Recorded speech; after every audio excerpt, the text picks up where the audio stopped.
Work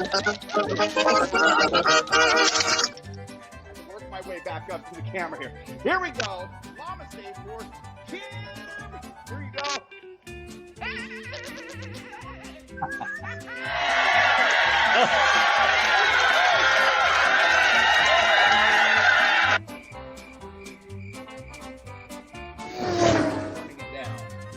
Ty, is it coiled? Because you've got tin foil underneath the whole can. Is that correct? Yeah, maybe. Never mind the foil. The foil's fine. Let's see. Oh my. Oh. Go open the door down the hall, the fire escape door. Oh my gosh, no, don't go out there because you're gonna set that. Oh my gosh. Just keep the door closed. We do not want to set off the fire alarm in the hall. Am I going on? I know. Thin Pyrex. Oh!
Oh, Beardo.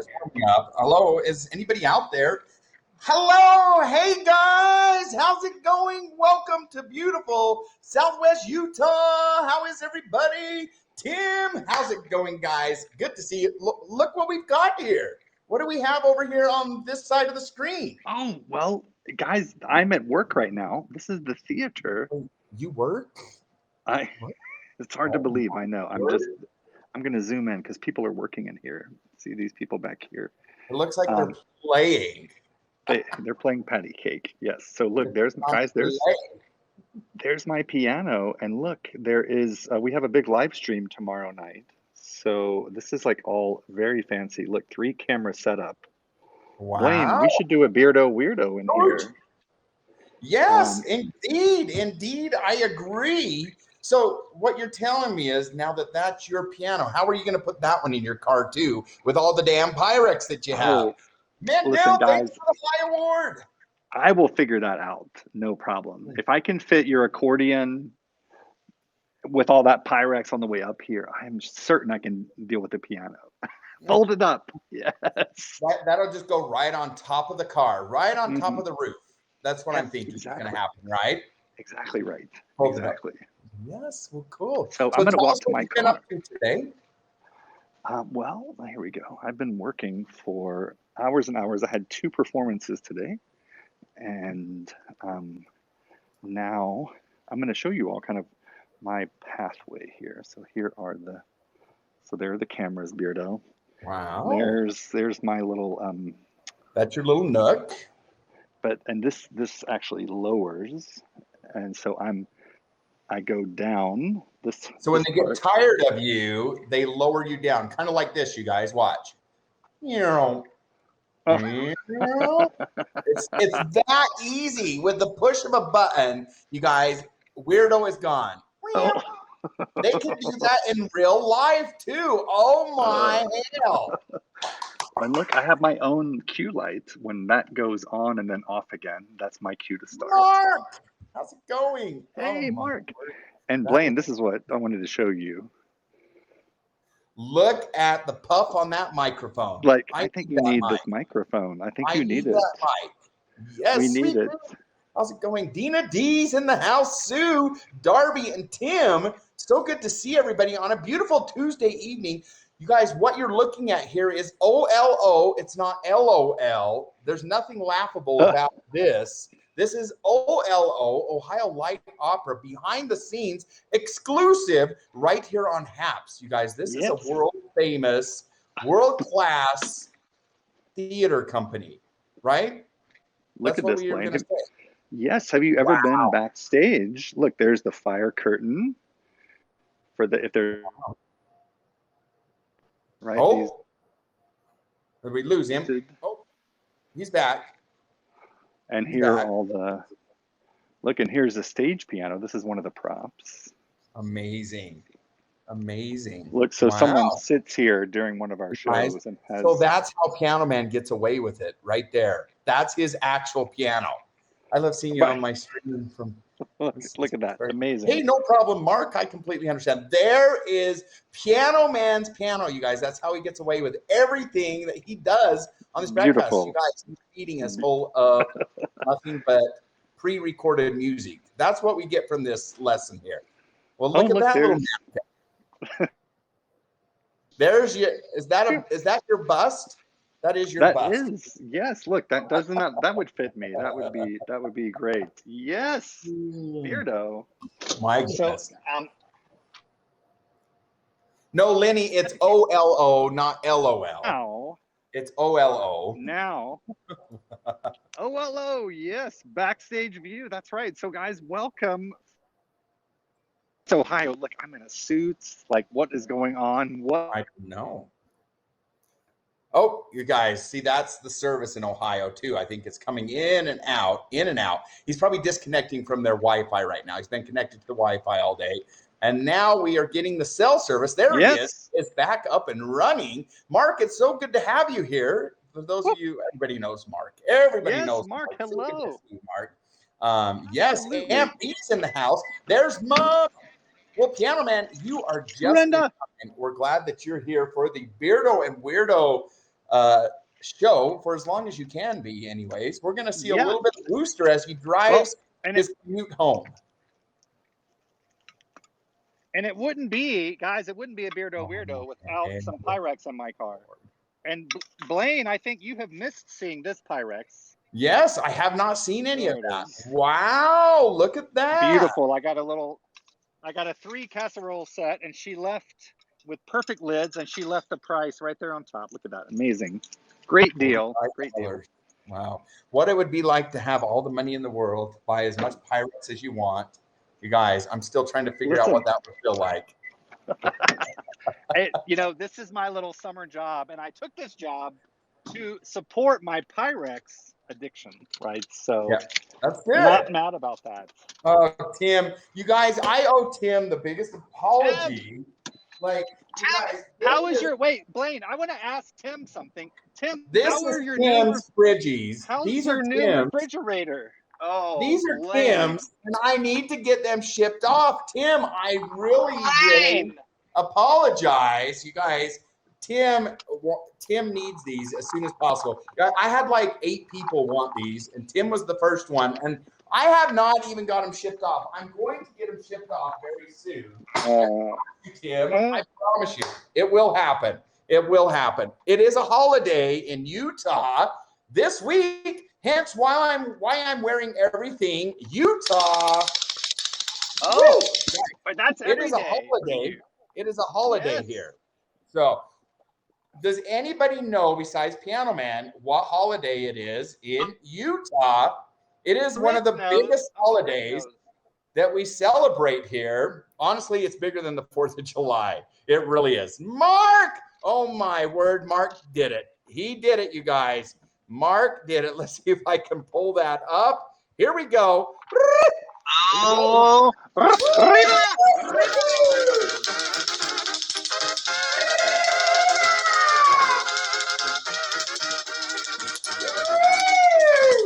That's the way to start now. Starting the Beardo and Weirdo on track.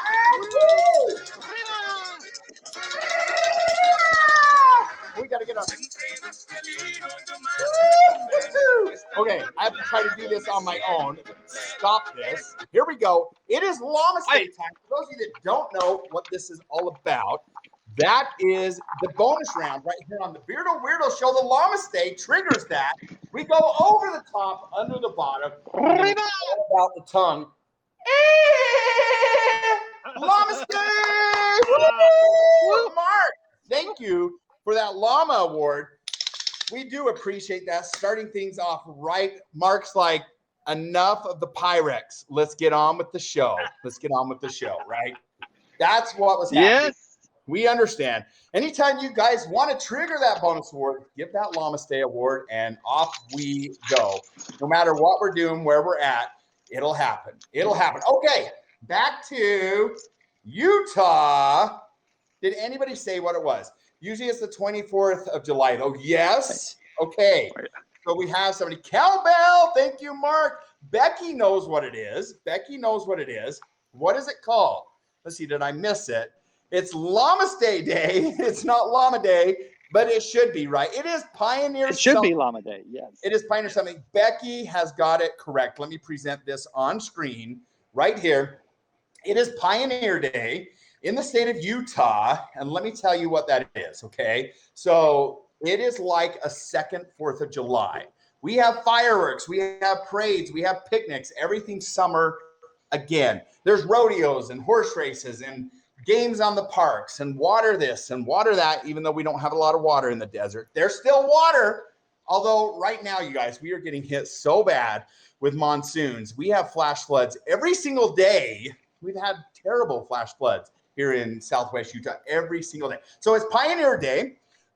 When the Mormon pioneers were trekking across the plains, so they were kicked out of the United States, right, for religious purposes. They were seeking religious freedoms, pulling hand carts across the country, and they made it to the Salt Lake Valley on July 24th, 1846, I believe. Yes, 1846. Oh, blame. I almost forgot the date. So July 24th, 1846, they made it to Salt Lake.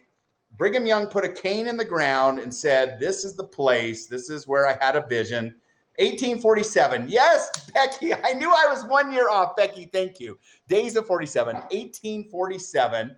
And ever since, Utah has existed. So Utah and the Utah Territory was one of the first areas of the West settled by Eastern settlers. So Mormon pioneers were seeking religious freedom, from oppression.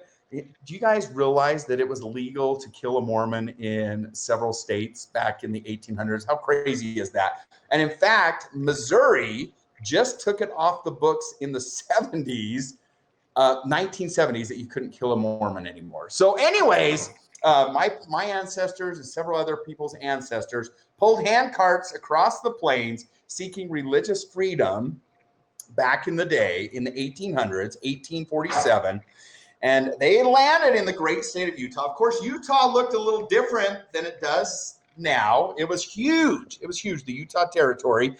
And in fact, a little bit of history.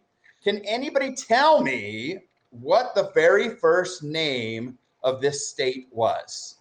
It was not Utah.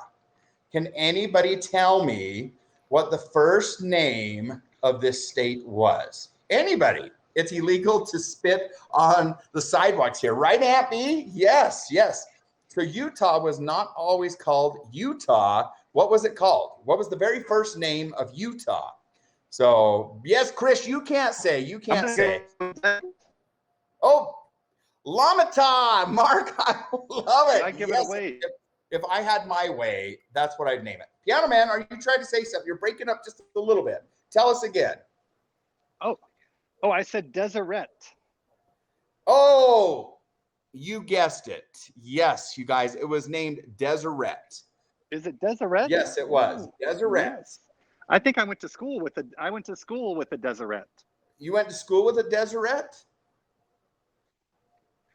What? I'm thinking I don't back know. in. I think she was in my home ec class. A Utah? A Deseretan? A Deseretan? I don't know what you'd call it that. Yep, it was that. Yes, you guys. So Utah was originally named Deseret, and that was a name they came up with that name. Mormon pioneers did. Of course, they were seeking statehood at one time. The government didn't like that because it was associated with the Mormon religion. And so it was named Utah instead, which is a Native American name. But the Mormons were like, we are just grateful to have statehood and the freedoms, living in the United States, that they were happy as can be. Can anybody tell me what the name Utah means? There's another bonus question. Utah, when the Mormon pioneers were seeking religious freedoms, they were told that they would establish themselves in a certain area. It was a prophecy that they would establish themselves in a certain area. And this prophecy came true when it was named Utah. Well, it came true when they got here, right? But what does the word Utah mean? Does anybody know? UTAH, Utah, Utah. It's great. People of the mountains, yes, or tops of the mountain.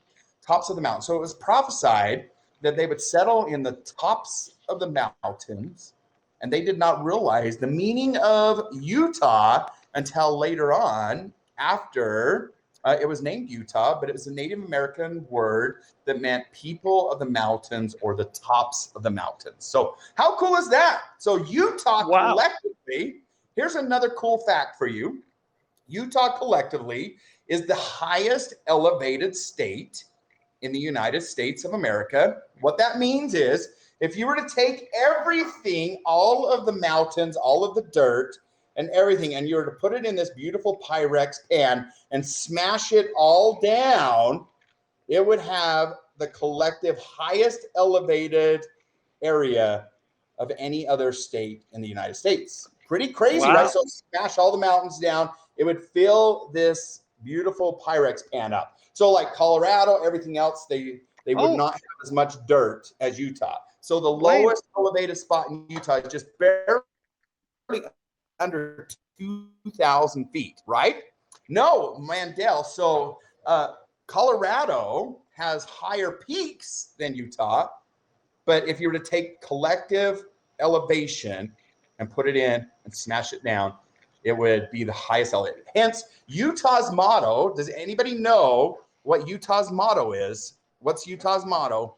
This is the dead giveaway. Don't kill us, please. Don't kill us, please. Yes, that is correct. Life elevated. That is right. Dina D, it is life elevated. So being in Utah is definitely life elevated. That is correct. Correct. So when you come into the state, it's right there on the sign, life elevated, right there. Even though we're a desert, we're a high elevated desert. Yeah. Piano Man, tell us what we're looking at here. There's more Utah facts to come. You guys, this is all about Utah today. More facts to come. Piano Man, tell us what we're looking at here. Are you out getting exercise? I apologize that I am in Ohio. Look, guys, I am wearing, this is what I call my semi-formal attire, Blaine. You want to show you what I mean? Yes. So, you're taking it off for everybody. You're taking it off. But now, look at this. So, formal. Can you see I'm wearing a suit coat? And it's a little dark. We can't really see much. Okay, we can see the shorts. We can see the shorts. Yes. Yeah, shorts and a suit coat is all you need to really know. So it's what I call my semi-formal look, Blaine. Amazing. It's because we had a performance tonight, a live stream, and they only see me from the waist up. So I was like, well, that means I can wear my favorite boxers only, or whatever, and a suit coat and a shirt. Yes. So I'm wearing pennies and shorts and then a suit coat and a shirt. It's pretty nice. All Amazing. right. So Amazing. we're here Hey. on the campus of the College of Worcester. Is kind of what I should have worn my orange Daisy Dukes. Ella's right. So take a look at this. Doesn't this look like Hogwarts or something? It always does to me. Yeah, it really does. It's probably hard to see at night, but in the No, daytime, you can see it pretty good. there are two flags that fly up on top, and you see there's like castle-y looking things. It's very pretty. Yes, that is a very beautiful. Yes. How many students go to that university? 2,000, one for every average elevation foot in Utah. Wow, there you go. Amazing. Amazing. Yeah.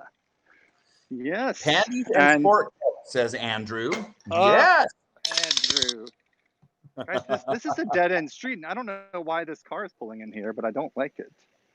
Guys, I've been watching too much Criminal Minds, right? I'm like, am I going to get... I would agree. They've changed their mind. Ba, ba, ba, ba, ba, ba, ba, ba, ba, ba.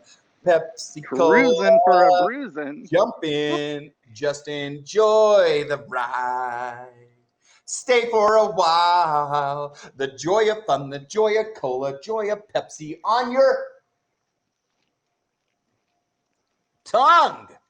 Yes, the greatest sensation under the sun. Yes, Tim's got it right. He saw me drinking that Pepsi. He's the one that brought up the ba-ba-ba-ba-da-ba,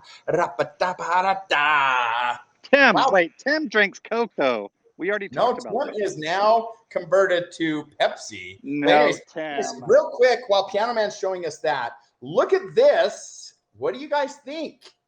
My new Pyrex. I know.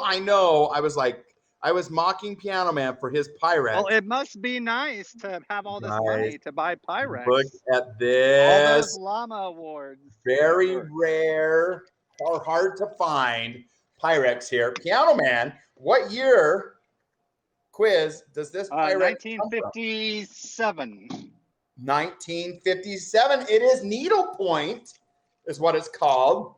You guys, this was a rare find. And I'm not going to tell you how much I got it for.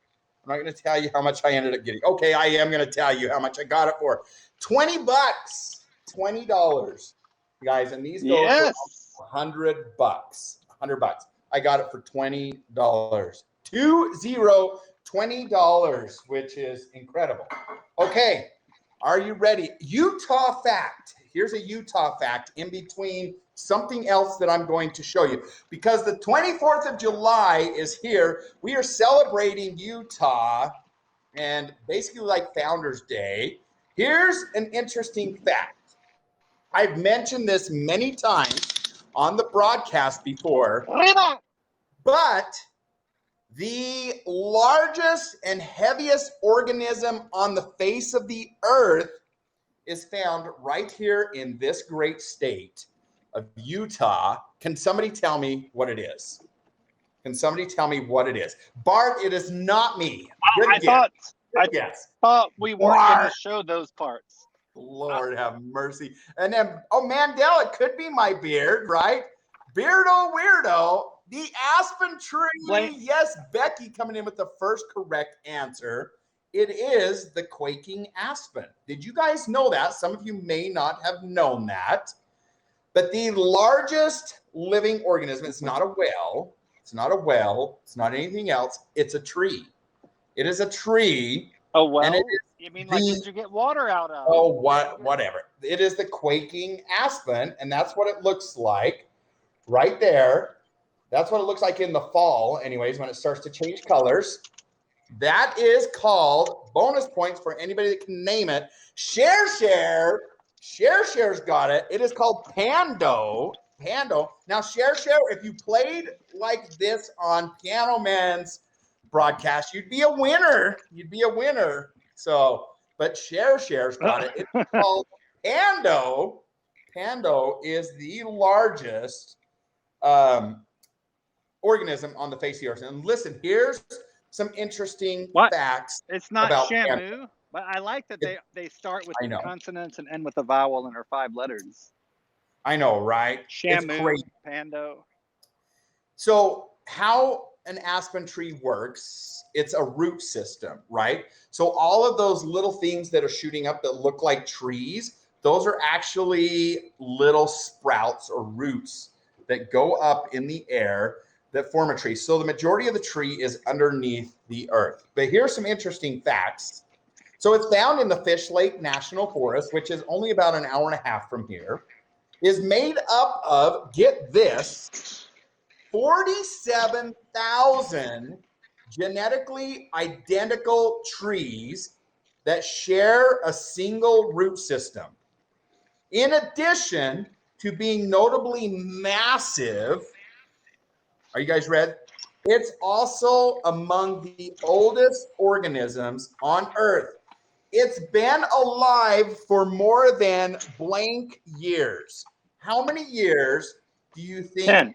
Beardo has been alive? How many years Well, I has think Beardo it's been more than 10. been alive? I just scratched my boobies, you guys. I'm sorry. Jason, welcome. How's it going? So, okay. I'm going to go with 10. Mandel says 10,000. Bart says 6 months. All right. Well, you said 5,000 years. more than. So technically, anything under that number of years is correct. Has been alive for more than 10 years. For alive at least this many years old. Oh, that's different. Okay, that's Yes, different. Chris okay. got it correct. Chris, did you Google it? Chris Googled it. It is 80,000 years old. 80,000 years, you guys. So it has been alive for more than 80,000 years. Can you believe that? Is that not crazy or what? 80,000. Also, another one of the world's oldest living organisms, and in fact, it could be the oldest living organism on the face of the earth, is also found here in Utah. Here in Utah. Part of it is, one of them is not too far away. It's about a half an hour into the east. And then there's some over in Nevada as well. Does anybody know what is, and it is classified as one of the oldest living or the oldest living thing on the face of the earth? Yes, Bart has it correct.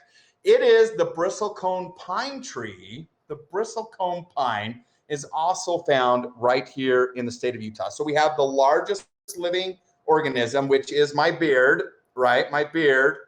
And then we have the bristlecone pine that is found here in Utah as well. And it's old. It is old. Does anybody know how old the bristlecone pine is? Sorry, guys. My notes went away. I got to pull it back up. Do you have a picture of it? Yes, I can show you what it looks like, Mom. This is what a bristlecone pine looks like. Let me pull it up. And it is actually alive.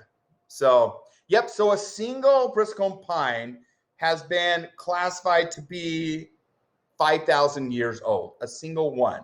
And this is what they look like. Are you ready? Let's see if I can bring it up. Okay, here we go. Oh, come on. Come on. You can do this. You can do this. Look at that, you guys. Is that showing up? That's what they look like. They are gnarly, super, super gnarly looking trees, right? Let me show you another one because there's some beautiful, like they are absolutely stunning, you guys. When you see them, they're twisted and jagged and just absolutely an incredible thing to see. Let me see if I can find a really good shot that I have. And you must go to a bristlecone pine forest when you visit Utah, right? You need to. This shows you how big some of them can be. Let's see if I can get this to pull up. Come on, it can do it.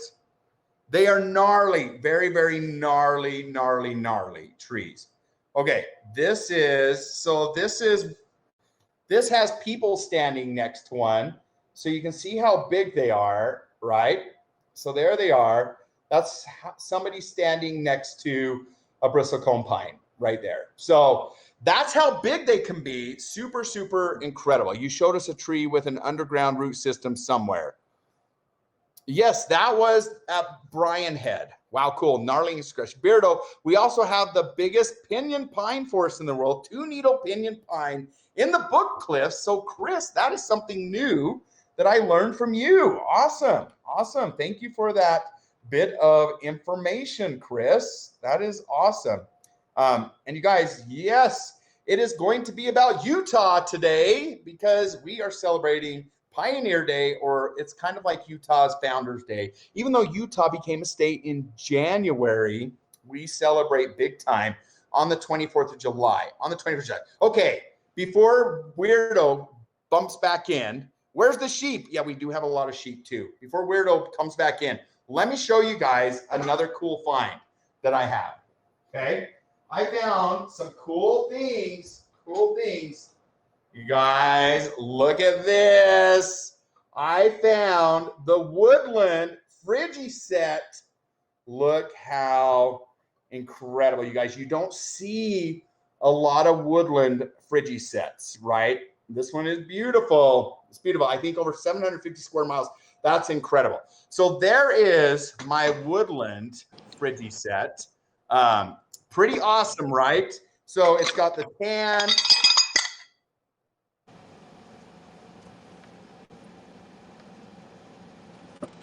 What happened? Did you break something? Oh my God. I caught it. Oh my hell. You guys, I'm just going to leave these down right here. Okay. I'm just going to leave these sitting right here. I caught it. I caught it. There is my woodland Frigiset. I'm just going to take these back over here, y'all. And I'm going to pick up something even more rare. I also found the primary Frigi. Yes, look at that. Guys, beautiful. That is amazing. I'm going to put these down too because these are even more rare. Okay. I'm sure Ella's telling you to point. Whoo. I just have to breathe for a minute. That was close. I love those. That was close. You know, Blaine, so the primary colored bowls and Frigis were the longest running Pyrex pattern. Great, thanks. In history. Aren't they beautiful? Yes, I need to pad everything, Becky. You are right, indeed. I do. Okay, Weirdo, another cool fact about Utah. Here we go. According to the state's license plate, Utah boasts what? Life elevated. What? No. Let everybody guess first for a minute.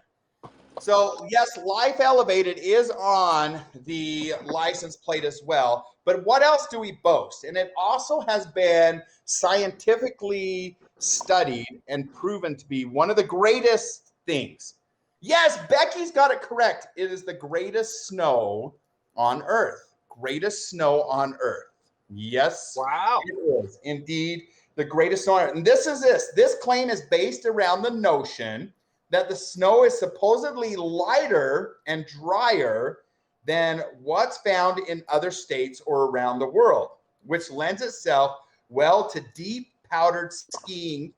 Research has shown that while Utah's dry, fluffy snow may be unique, the high amount of snow, the high amount of snowfall that hits its top ski resorts has helped to boost its reputation. So has the greatest snow on Earth and some of the greatest ski resorts, I think is what it's trying to say there. So, and that has to do with how dry it is up here with the lack of humidity. So does that mean it's hard to make a snowman? No, Mom, actually it's not. It's really not. But when it falls, it just doesn't have as much water in it, right? So it's a drier snow. It's like cotton candy. Chris has got it right. It is like cotton candy. It is not a slushy snow. Oh, I'm loving it. Ba, ba, ba, da, ba, da. Yeah, there's a lot of things that use the ba ba ba ba ba ba ba ba ba. It's not Pepsi McDonald's. McDonald's, jump in, just enjoy that ride. Yes, there we go.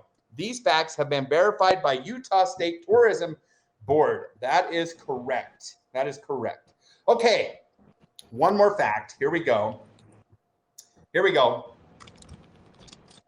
Now, we've talked about this before. This invention was invented by an individual from Utah, from my hometown of Beaver, Utah.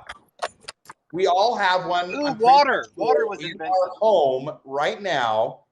It is television. Yes, share. Philo T. Farnsworth, born in Beaver, Utah, the inventor of television, yes, came up with that idea while standing in the middle of a field. He's like, you know what? If we can transmit voices through the air and pick those up, why can't we transmit images and see them on something? Like, come on, who thinks about those things? Blaine, I think probably Farnsworth was sitting in his field going, I'm bored as hell. I wish I could binge watch an amazing television series. That's so right. Actually, the TV series came first, and then the TV. It's very weird how that happened. That's right. Yes. and you guys, those of you that have been around this broadcast also know that Utah is the home to one worldwide famous fast food chain. Well, there's more than one, but one very, very famous fast food chain. What is that? It was home to the very first one of these. Yes, Bart's got that correct. Thank you, Utah. Was home to the very first Kentucky Fried Chicken. That is indeed correct. One of the greatest trivia questions of all time, I think.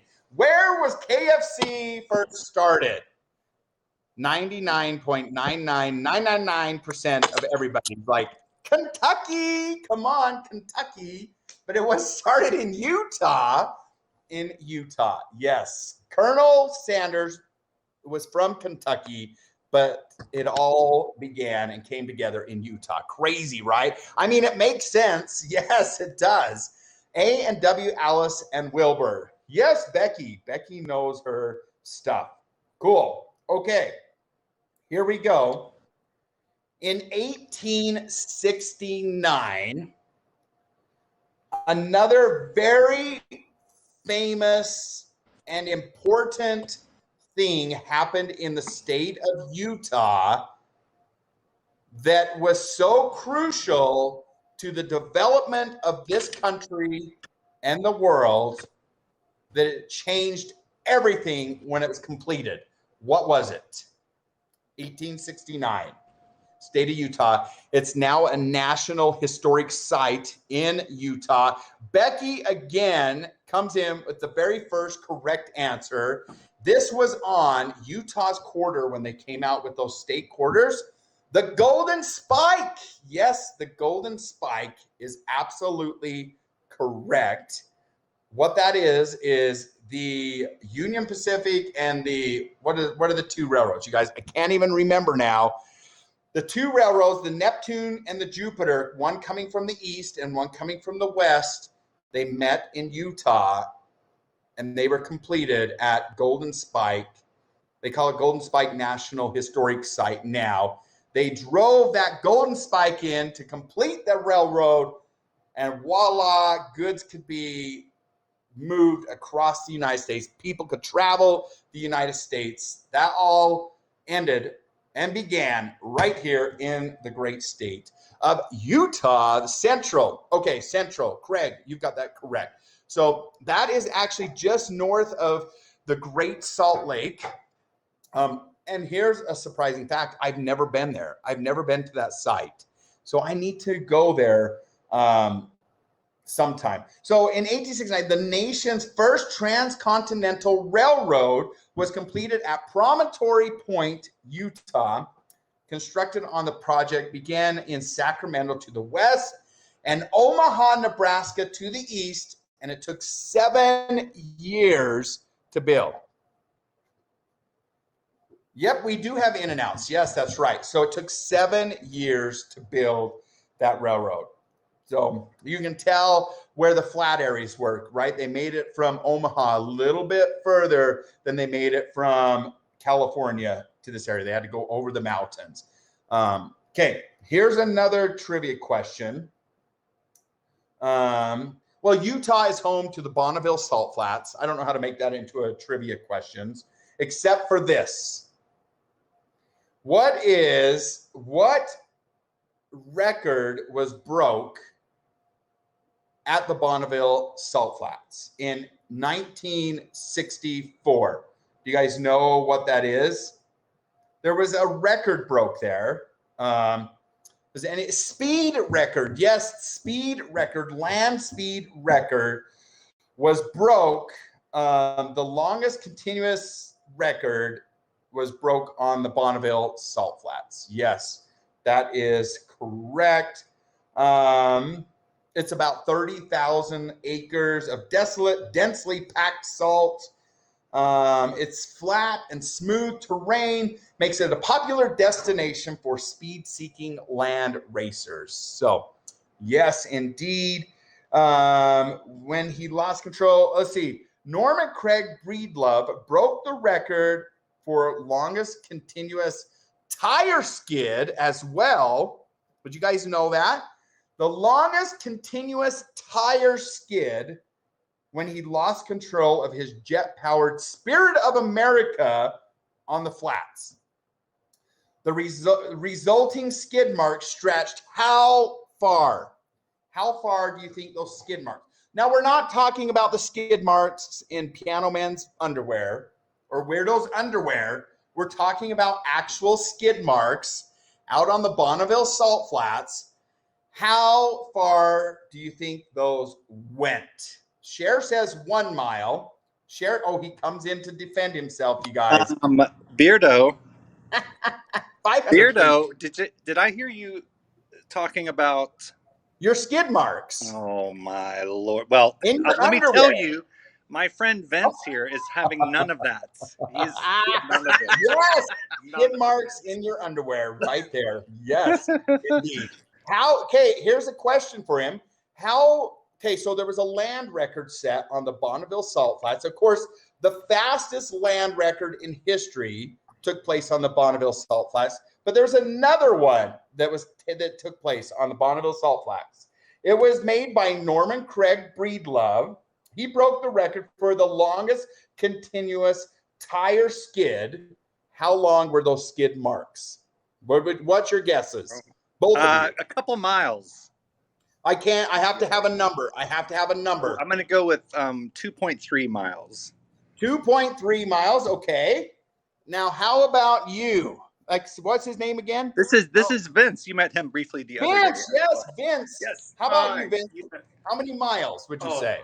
2.4. Oh. 2.4. Okay, and the correct answer is.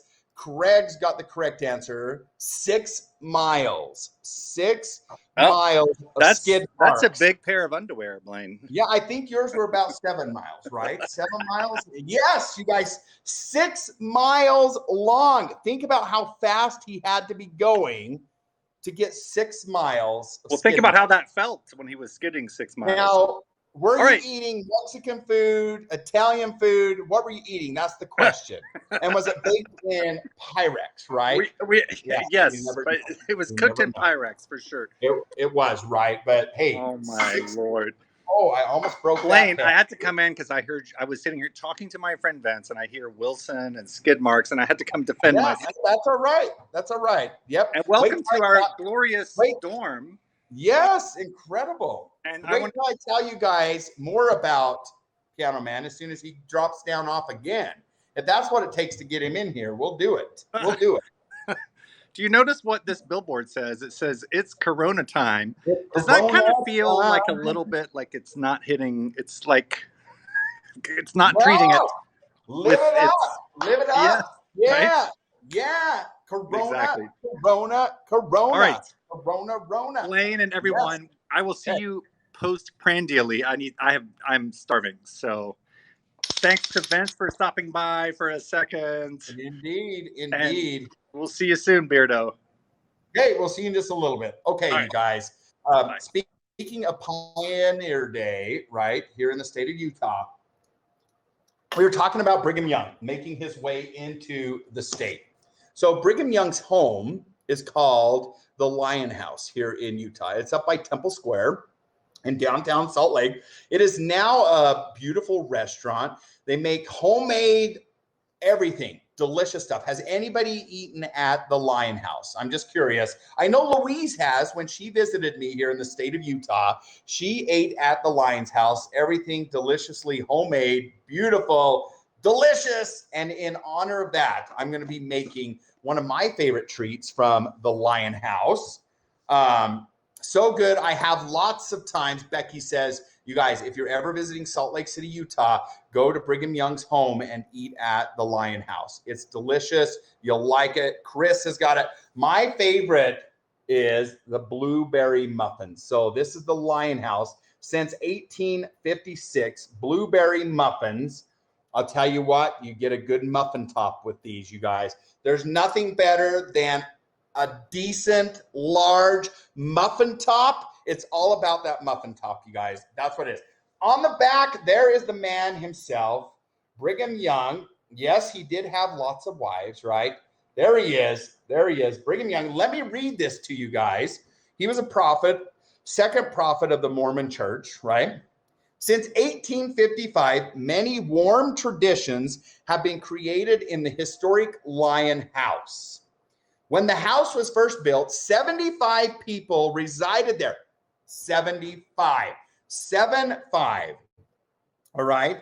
To avoid confusion and maintain order, the meal times were firmly set. Breakfast was promptly at 7:30 a.m. during the summer and 8 a.m. during the winter. Each morning, the mammoth stove,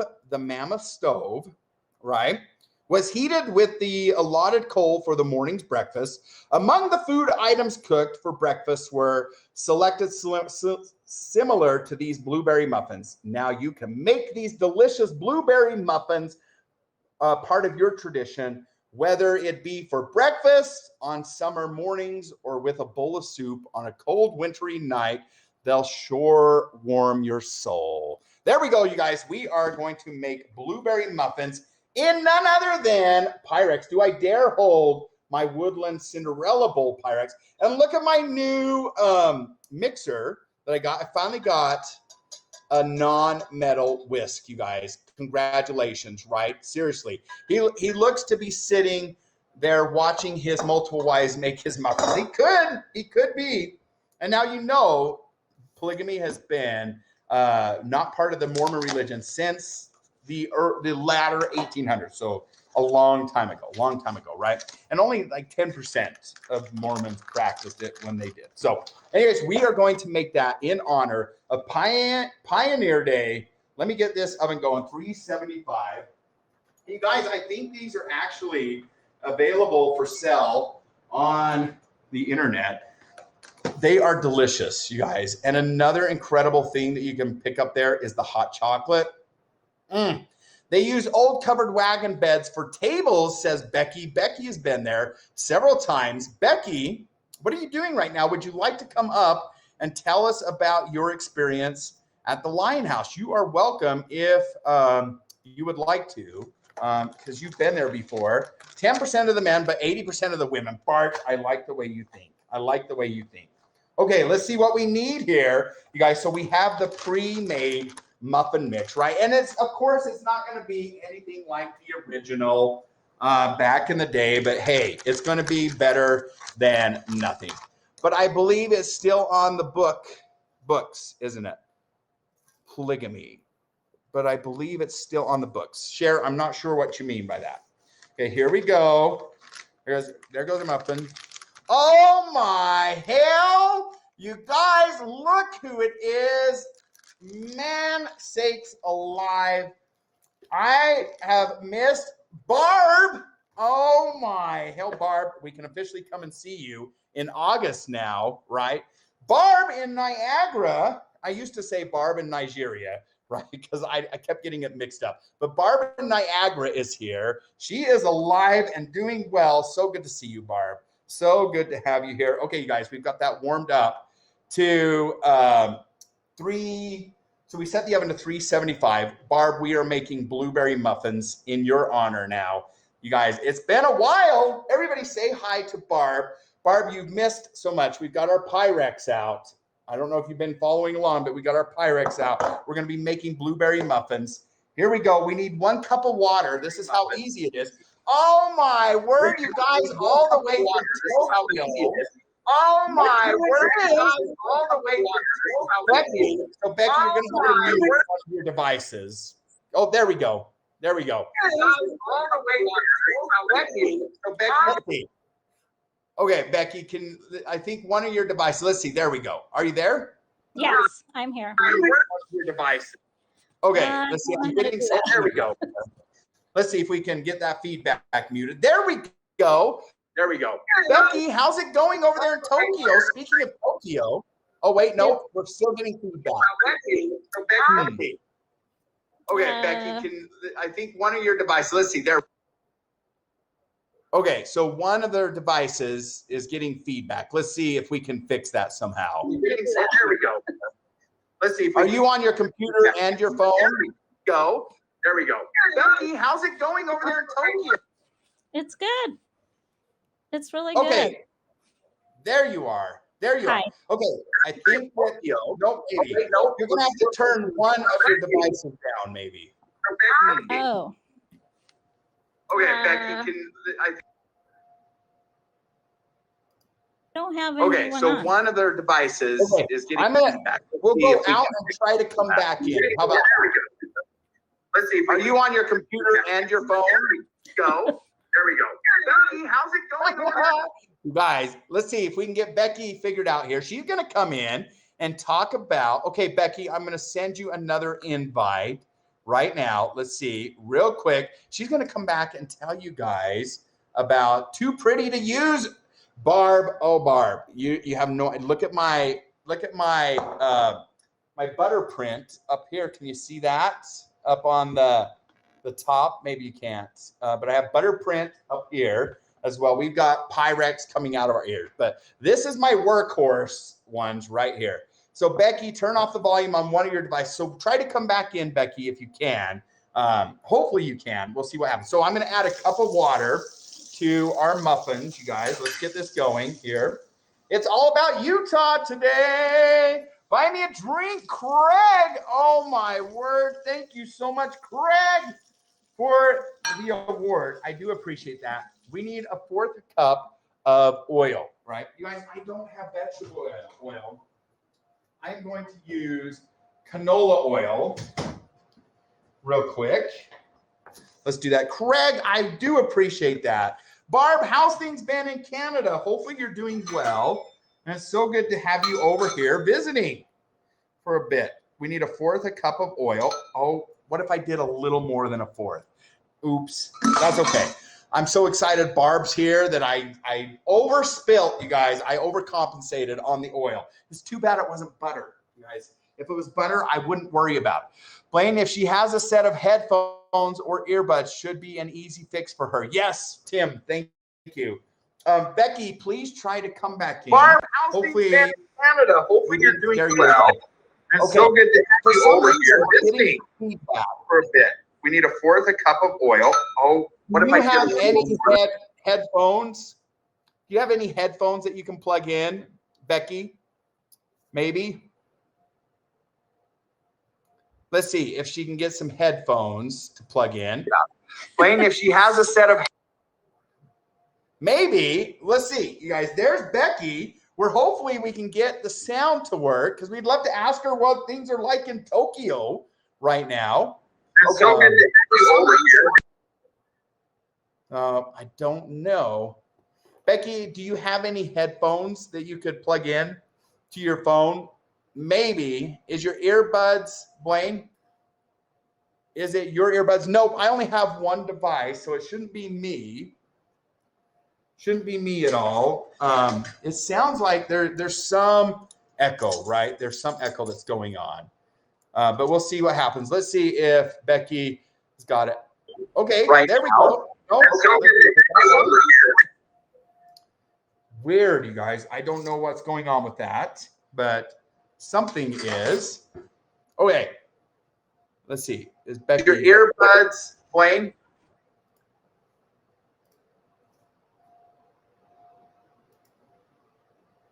Okay, you guys. I don't know, Becky. Sorry about that. We'll get it figured out. We'll get it figured out. So we'll get it figured out. All the way in Tokyo. It's so good to have Becky pop in. Hopefully, Becky can figure out. Blaine is on repeat. Let's hope that we can get that figured out, right? Sounds like she has a second device on. That's what I said, but she said she didn't have a second device. Let's go ahead and get our eggs out. You guys, we are making Lion House blueberry muffins. Delicious. If you're ever in Salt Lake City, Utah, you must eat at the Lion House, right? Definitely a delicious place to eat. All really good, homemade, everything, like the pastries, the breads. Oh my gosh, you guys, they are absolutely delicious. Delicious. I've been serving meals since 1856, all homemade. And in honor of that, I'm going to try to attempt to make some of the blueberry muffins. We got our rainbow whisk here that's going to go easy on our Pyrex so we don't scratch it, right? We don't want to scratch our Pyrex. Barb said it's too pretty to use, so we don't want to destroy it at all. Cool. And I didn't pick these whisks out. They were actually a gift to me, so I do appreciate it. You guys, okay, I have to be honest. I get an authorization error. Oh no, Becky, I don't know what's going on. Yes, you'll have to try it, share. There is still nothing like a metal whisk, okay? Come on. Like seriously, like I mean, these are great and stuff to not scratch your pans, but I need like a good old metal one to get in there and really shake things up, right? Oh, okay. This is the first time I've used these. Dan, oh my word, Dan has just left the state of Utah not too long ago. Dan, we are celebrating Utah because it is Pioneer Day this week, holiday in Utah. So it's like a bank holiday. I think that's what they'd call it in Europe. Everything's shut down on Friday for the holiday, Pioneer Day. There's rodeos and fireworks. It's like a second 4th of July. We love it. We love it. It's like we just get done with the 4th. You guys, I feel like I have something in my nose. Just a minute. We feel like we just get done with the 4th of July. And here in Utah, we're like, don't worry, don't fret. We have the 24th of July to do it all over again. So everybody's prepping their barbecues, everything. So Becky, I don't know what's going on with it. I'm sorry. I prefer to use a wooden spoon. Yes, Molly, that is a good idea. So there is our mixture, our blueberry muffin mixture. It's a little thicker than normal, which gives it a more dense taste. I have my pre-filled muffin tin. Of course, they didn't have these in the 1800s. I got an on-occasion error, resend the join link. Okay, Becky, let me try again. Let's try it one more time. See if Becky can come in. There we go. Okay, so now it says, I want to make them just like it says. Muffin mix version 2. Prepare batter, gently fold in 1 cup of fresh or frozen blueberries. We did that. Muffin tops. We want muffin tops, right? So it's going to teach us how to get a muffin top. I know you guys are interested in muffin tops. So here we go. Here we go. Are you ready? Scoop 1/4 or 1/3 cup, depending on the size you want. Prepare batter on a prepared cookie sheet, similar to a cookie. Bake in a 375 degree. Now, I do not understand this. Okay, help me understand this. Muffin tops. Oh, that's just if you want muffin tops, not an actual muffin. That's pretty clever. That's pretty clever. You know, what's your favorite part of the muffin? Mine definitely is that muffin top, right? That muffin top is, You guys, there ain't nothing wrong with a muffin top. There's not, right, Becky? There she is. Becky, how are you? Good. I'm not technically very proficient. Sorry. Hey, it's working now. It is working now. That's all that matters. That's all that matters. Now, Becky, so you've been to the Lion House in Salt Lake City, right? Many times, yes. Tell everybody what it's like. What is it like? What was it like when you went there? It's very quaint. It's very authentic to the time period. And they have all the furnishings are very authenticated. The food is so good. You can't even. Right. My favorite is the chicken pot pie. Oh, I've had the chicken pot pie there. It's delicious. It's so good. And in fact, I think that when Louise visited, she had the chicken pot pie too. I think she actually, if I'm remembering correctly, she did have the chicken pot pie. So, Becky, tell us, there's a lot of excitement in Tokyo. The world's watching Tokyo. Is this are we going to be able to pull this Olympics off or what this year? Well, they're happening. Can you hear me? Go down, right? Yeah, they're happening.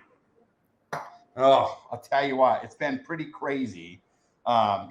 There's a lot of controversy over it, though.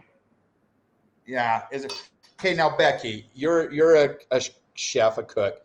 Did I overfill that? Is that going to be way too much in my muffin tin? It's gonna burst over the top.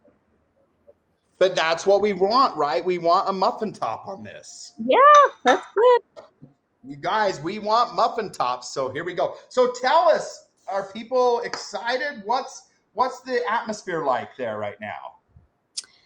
Well, it's divided. There's the camp that's excited about it. The athletes are excited to be here. But there's the population that's against it because of COVID. Wow, so there is a lot of people against it, huh? Yeah, there's been protests outside of the headquarters. The traveling is a nightmare trying to come back in. A lot of my colleagues that had left Japan are trying to get back in for school because you have to quarantine for 2 weeks. What? So did all of the athletes, did they have to come there 2 weeks early? Well, no, that's part of the controversies. They're getting a fast track.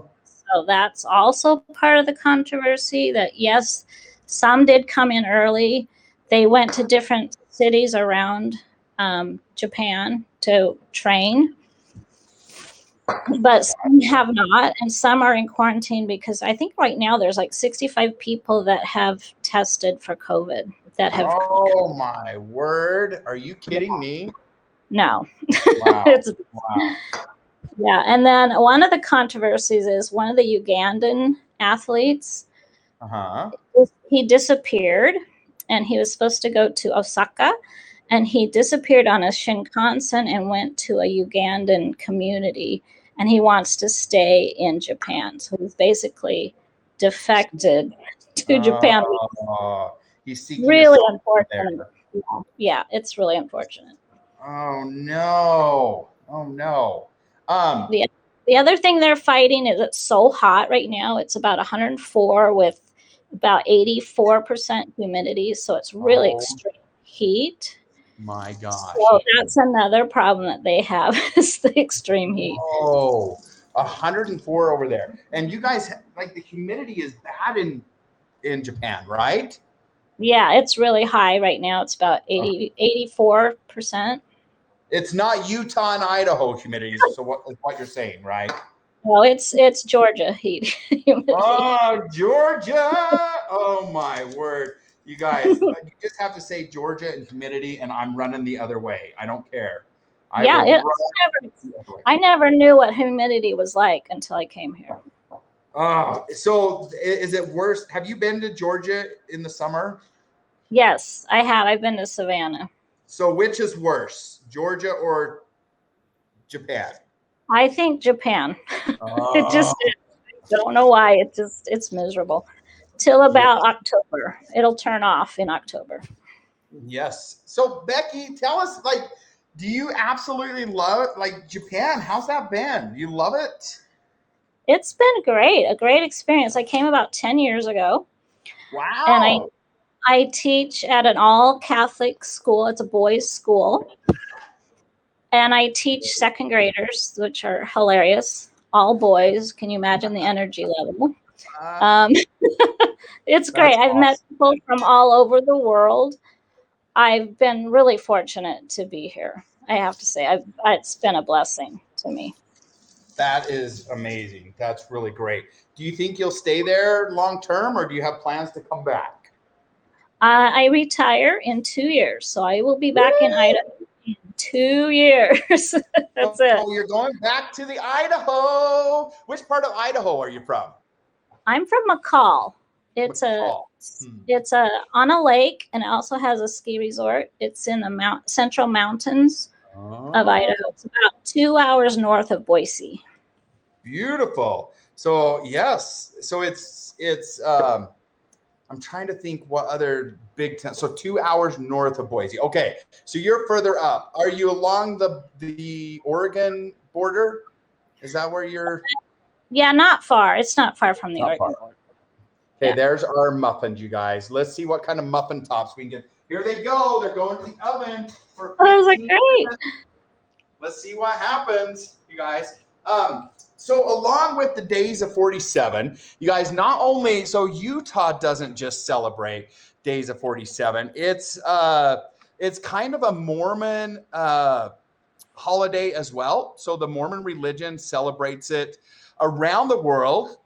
They probably even celebrate portions of it in Japan. I know people in New Zealand were celebrating it when I talked to them. It is kind of a celebration of we made it to our destination where we were going, right? They had just pulled hand carts across the plains. They made it to the desert, their promised land, their Zion, their New Jerusalem. So it was a time to celebrate and thank God that they have now found a place where they could practice their religious freedoms. Did I miss anything, Becky? I think, are you okay with me telling people Becky is from this area? So yeah. Yes. I am in Tokyo, and our temple here has been under renovation for 3 years. Oh, so wow. It should be dedicated soon, but we can't get anybody from Salt Lake to come in because all visas and tourist visa, everything's shut down. So we can't get anyone here to dedicate it till who knows when. Gotcha. But it's finished. It's ready to go. Amazing. So Becky is a fellow Mormon or Latter-day Saint, the Church of Jesus Christ of Latter-day Saints. Right, you guys, look at us. We're just normal. We're just normal people. We're just normal people. I don't have horns. I don't have antlers, and I don't have a tail. I promise you. I promise you. So, yes. Yes, Dan, this is the place, the famous words spoken by Brigham Young when he was deciding where they were going to build the temple, right? Salt Lake. He put his cane in the ground and he said, this is the place. This is the place. Do it by Zoom. Yes, right, Barb? They might have to. They might. No, it's pretty sacred, so it has to be in person. So we're hoping, though. It's been 3 years. But I've been to the Sapporo Temple and the Fukuoka Temple. And those are really pretty, too.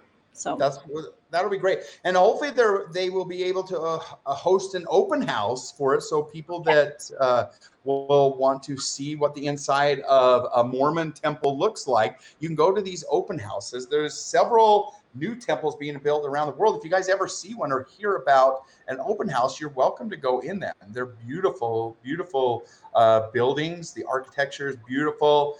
Symbolism is beautiful in it. Go check them out if you ever have an opportunity to do so. So, Well, for the Tokyo Temple, the thing in Japan is everything is so humid, so things deteriorate quickly. So the temple was built in 1980, which isn't really that old, but they had to go in and gut the whole interior of it because of the damage that humidity causes. So basically, they just left the outside structure and redid the whole thing. Wow. Interesting fact. Very interesting fact. Wow. Becky, have you ever lived so you did live in Utah. You came to school in Cedar City, here where I'm at. I did. I went to Provo High. I graduated from Provo High in 1975. That's how old I am. And I went to SUSC, was what it was called, in 75. Awesome. Awesome. Now it's Southern Utah University. So you and I are fellow classmates. Well, yeah, Thunderbirds. Yes, go Thunderbirds. Alumnus of Southern Utah University now is considered. I loved it there. Yeah, I love that. We used to go hiking a lot in Zion's and Bryce. Bryce is actually my favorite. Is it really? Yep. So you either have people that love Zion National Park more, or you have people that love Bryce Canyon more. Do you know Marie Osmond? Blaine's been in her drawers. Yes. Yes, I just went and met Marie Osmond just a month ago now, you guys. 2 months ago. It's been 2 months already. I went and hung out with Marie Osmond at a private event. You guys, how about that? It was awesome. Yes, what Barb's saying there. Do you remember my story? I've been in Marie's drawers because she has a home in St. George, Utah, which is an hour south of here. It was on a home tour. And you can go through these homes, you can look at everything, and her home was on that tour. So I just had to hurry and open up a drawer just so I could say that, not to be bad or anything. I just wanted to say, yes, I've opened Marie's drawers in her house, and I hurried and sat on her toilet real quick, you guys. She's posted that on her Facebook page, a video. Yes, Marie Osmond has been camping with her family. They have. Yes, indeed, Lenny. I love Marie. I've been following her. That private event was Blaine's restraining hearing. Bart, shh, don't tell anybody. Don't tell anybody that. So, yeah. Okay, Becky, Pioneer Day. Tell people what you have done for Pioneer Day before. Have you celebrated in Utah or Idaho? Or what's some of the things that you've done to celebrate Pioneer Day? Well, my in-laws were from Fairview, which is down by Manti, on the other side of the hill. Mountains. And we used to get up at the pancake breakfast, and they'd have someone going down the street with their bullhorns telling you to wake up and come to the pancake breakfast. So we did that, and we always went to the rodeos. And the funny thing is, at the rodeo, half of the people in Fairview or Sanpete County, our last names are Christensen. So half the contestants were Christensens, and they'd have to say, well, so-and-so's son, Christensen. They had to tell who's their dad so they know which Christensen they were from. It's a big family reunion. That's what it is. Oh, yeah, totally. And my ancestors were my husband's were sheep ranchers in Fairview. Yes, lots of sheep over there. So we always went to the rodeos. But a fun fact, too, is inside the Manti Temple, the murals that were painted were from my husband's great uncle. So they were by CCA. Very cool. Very cool. So that's a special part of Utah for me. And I know they're trying to figure out how to absolutely. I know they're trying to figure out how to preserve those murals right now as they move into renovation of that temple as well. So yes, okay. Becky said that she would go to the pancake breakfasts. That is a big thing. So me growing up in Beaver, Utah, just not too far from here, you guys, in the mornings, starting at like 4:30 or 5 a.m., they would light cannons off every 5 minutes until everybody woke up for an hour. For an hour, you guys. So all of us kids growing up, we would sleep outside on the trampoline, on the grass, wherever, on the night of the 23rd, so that we could wake up and hear the cannons going off in the morning. Everybody get up. It's Pioneer Day, Pioneer Day. And so we would wake up, and then everybody would go to the town park, and we would have a pancake breakfast. So that's a thing. Everybody joins together for breakfast. Then everybody comes to the main street for a parade. And some of you have seen my parade. I broadcasted it before. So we have a big parade, and then everybody goes to the park for a lunch. And the lunch is all provided. The breakfasts are all provided, which is pretty cool. And then you either go to rodeos, you go to family events, a lot of class reunions happening, all kinds of family reunions, water sports, you name it, they're doing it. It's super fun. And in Beaver, they have a rodeo and they have horse races. It's pretty fun. And then at nighttime, we have the big fireworks show again. You guys, I swear something is like tickling my nose. It might be my beard. I don't know what it is. So it's a super fun day to celebrate the pioneers. Yep. Love Sheep Parade. Love the parade. Yes, absolutely. So it sounds like it's very similar no matter where you're at and in celebrating Pioneer Day. They even celebrate this in parts of Idaho, Arizona, Nevada, because it is kind of it's not necessarily a religious holiday, but it is to a point, right? But in Utah, it's actually a state recognized holiday. So we have the day off on Friday to recognize Pioneer Day. So Blaine, can you ride a horse? Share, do monkeys fly? Yes, of course. They do off of Monkey Mesa. Absolutely. Before the parade goes back, yes, nothing like a parade. Shirley, oh my goodness, Shirley has made it into the broadcast. Shirley, you missed it earlier. We about dropped some Pyrex. It's probably a good thing that you weren't here before. Okay, interesting fact. Let's see if Becky knows this one. Utah is the only state in the United States where every county contains some part of something. This might be a hard one, right? Utah is the only state where every county contains some part of, I'm just going to give it to you guys because this one's really hard, a national forest. A national forest, right?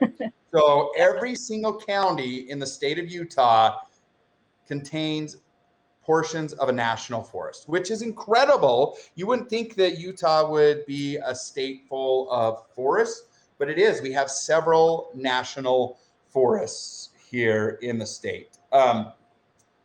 Another one, does anybody know what the official state cooking vessel is? Now, I say vessel, which sounds really weird, right? But what is the official state cooking vessel of Utah?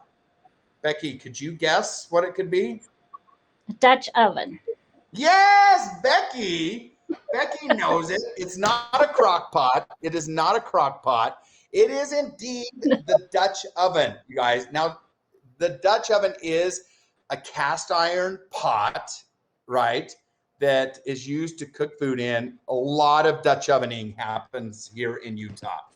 And I know what Bart's going to say. Nice. It's a Dutch oven. Yes. Bart, keep your mind clean here. Not the microwave. I was going to say a cast iron skillet, but it is actually officially the Dutch oven. My wife will hate Utah. She can't stand my Dutch ovens. Bart, Letta, you know what? Blew the whole dang world apart.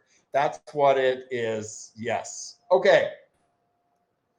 One more question. Oh, looks like we might have lost Becky. Becky, are you there? Oh, did we lose Becky? Becky.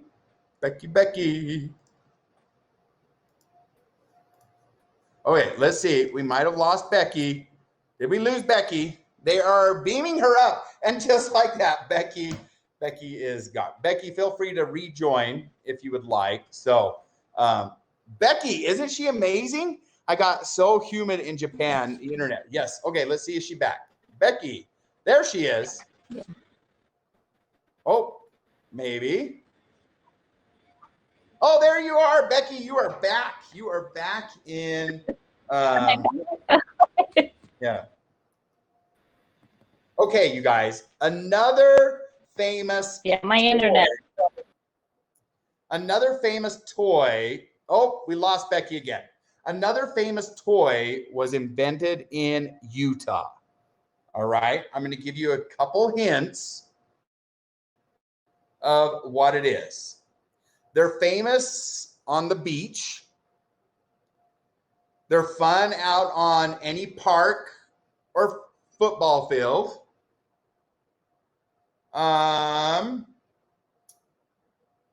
They were originally named Pluto's. Yes, you got it. The frisbee is correct. So the inspiration came when they were tossing tin cake pans back and forth. So the frisbee is another Utah invention. So there you go. Frisbee, created by Walter Frederick Morrison. The frisbee, one of the world's most famous toys, was invented right here in Utah, or at least the inventor was from Utah, right? We'll say it that way. Let's see, one more. What is the state bird of Utah? Does anybody know the state bird of Utah? And I can throw them far. Our dog used to love to run and catch them. Right, Lenny? Absolutely. Bart is not the chicken. Bart, surely it's not the eagle. Craig, it is a gull. It is the California seagull, the California gull. The California gull is the official state bird of Utah. And let me tell you why. In 1847, the seagulls helped save the lives of pioneers by consuming swarms of crickets that threatened to wipe out the pioneers' crops.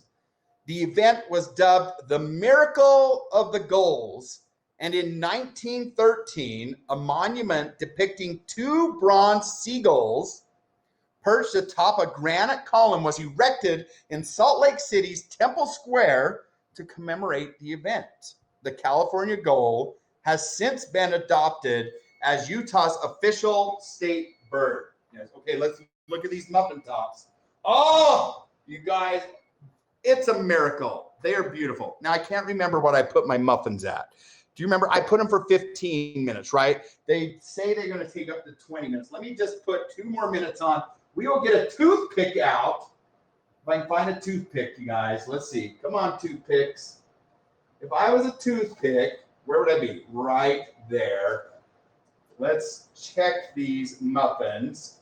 Now, y'all, don't be checking my muffin top out. I know Bart's looking at my muffin top there. Let me just double check. Oh, these are almost done. It did not come out clean just quite yet. So we'll give him a couple more minutes, see what happens. Debbie, how's it going? Welcome to the broadcast. So good to see you here. You took our goal. Yes, Bart, we did. We did. Right. Okay, here's another interesting fact. And then we're going to play a couple rounds of trivia. I don't think Piano Man's going to come back in. He abandoned us. And where's our good old friend Thomas at? I've invited Share.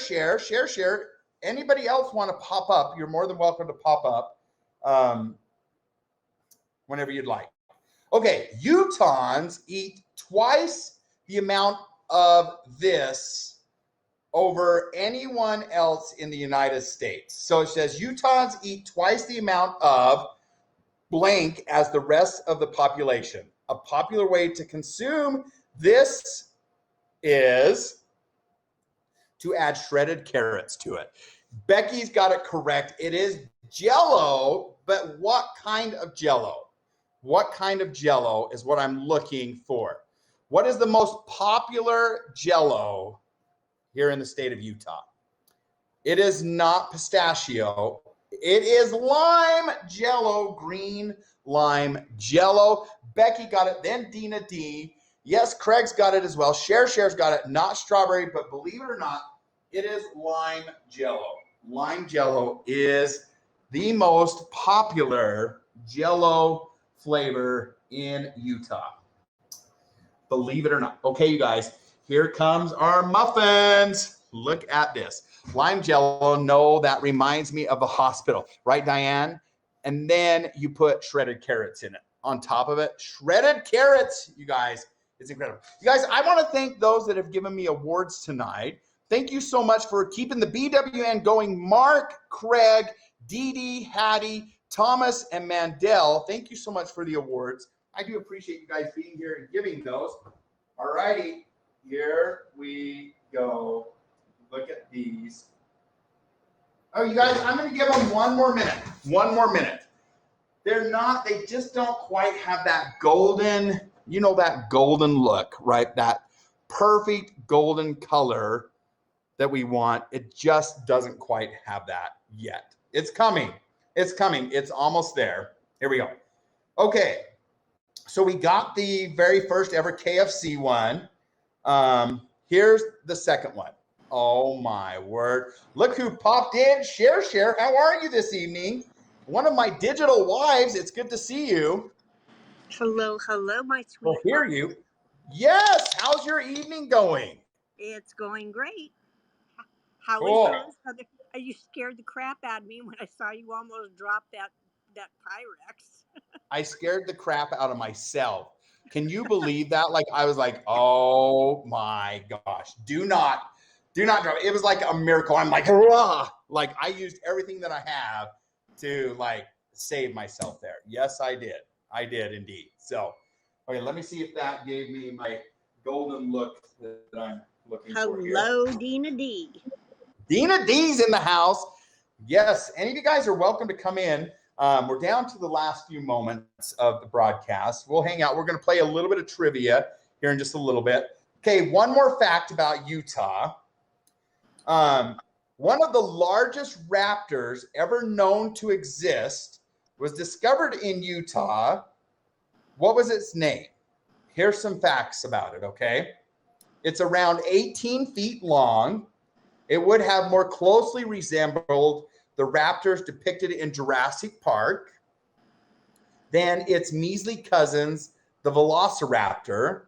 It was also named after a movie director, but the paleontologist who discovered it was unsuccessful when he proposed the idea to Spielberg in exchange for fieldwork funds. What was its name? Yes, Lenny, Utah Raptor. That is the correct name. It is Utah Raptor. What an original name, right? That's very creative. Yeah, did you guys know that Utah is home to Dinosaur National Monument, right? It's on the Utah-Colorado border. There are several dinosaur museums all over Utah. There's actually one just south of here. And we have a lot of trails around here where you can go and actually look at dinosaur tracks. So it's kind of fun. In northern Utah, there's actually a city called Dinosaur Land. Yes. And yes. You can go and dig up your own dinosaur bones. That's right. A lot of dinosaurs in this area. You have? Oh yeah, I've been all through Utah. Where's that? I went to Lake Powell, and then all the way up to northern Utah for Dinosaur Land, and then back down. Beautiful. Oh, look at that! Look at the rise on those. Oh, you guys! I think I did the Lion House justice. That looks delicious. I'm going to bust one of those open with some butter. You better believe it. Some butter on those. We're going to taste those. Yes, muffin top perfection. Dan, absolutely. Absolutely. We're going to put some butter on those. Here we go. Delicious. Okay, another interesting fact. Here we go.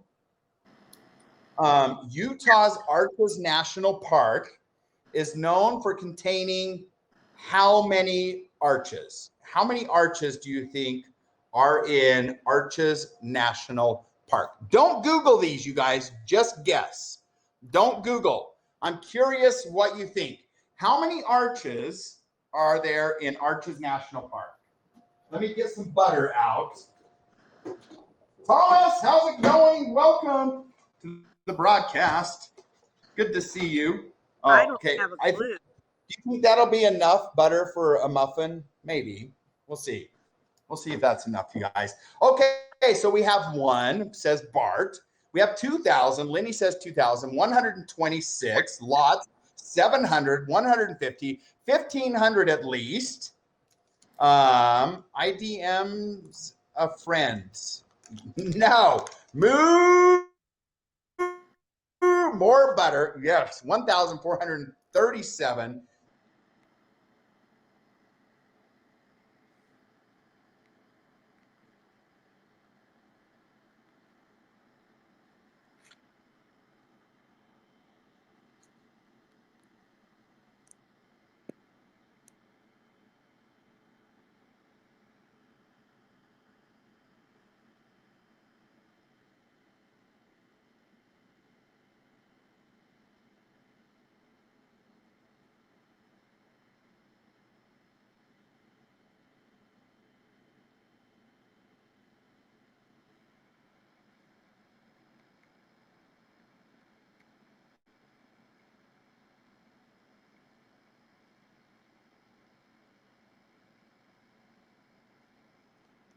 Am I still there, or did just Blaine disappear? Or Am I still there, or did just Blaine disappear? Or are we still there, or did just Blaine disappear? Or are we still there, or did just Blaine disappear?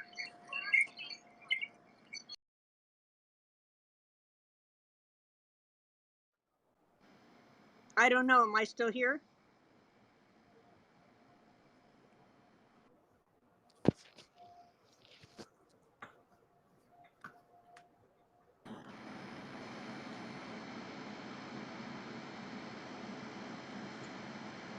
Hello, hello. Cher, can you Yes, I hear me? can. Okay. What happened there, you guys? What happened? We had a hiccup. Let's see if we can get this fixed again. Let's see if we can join back up. I'm on my phone right now. Let me see what's going on over here on the computer side of things. Let's see, guys. Are we gonna make this happen?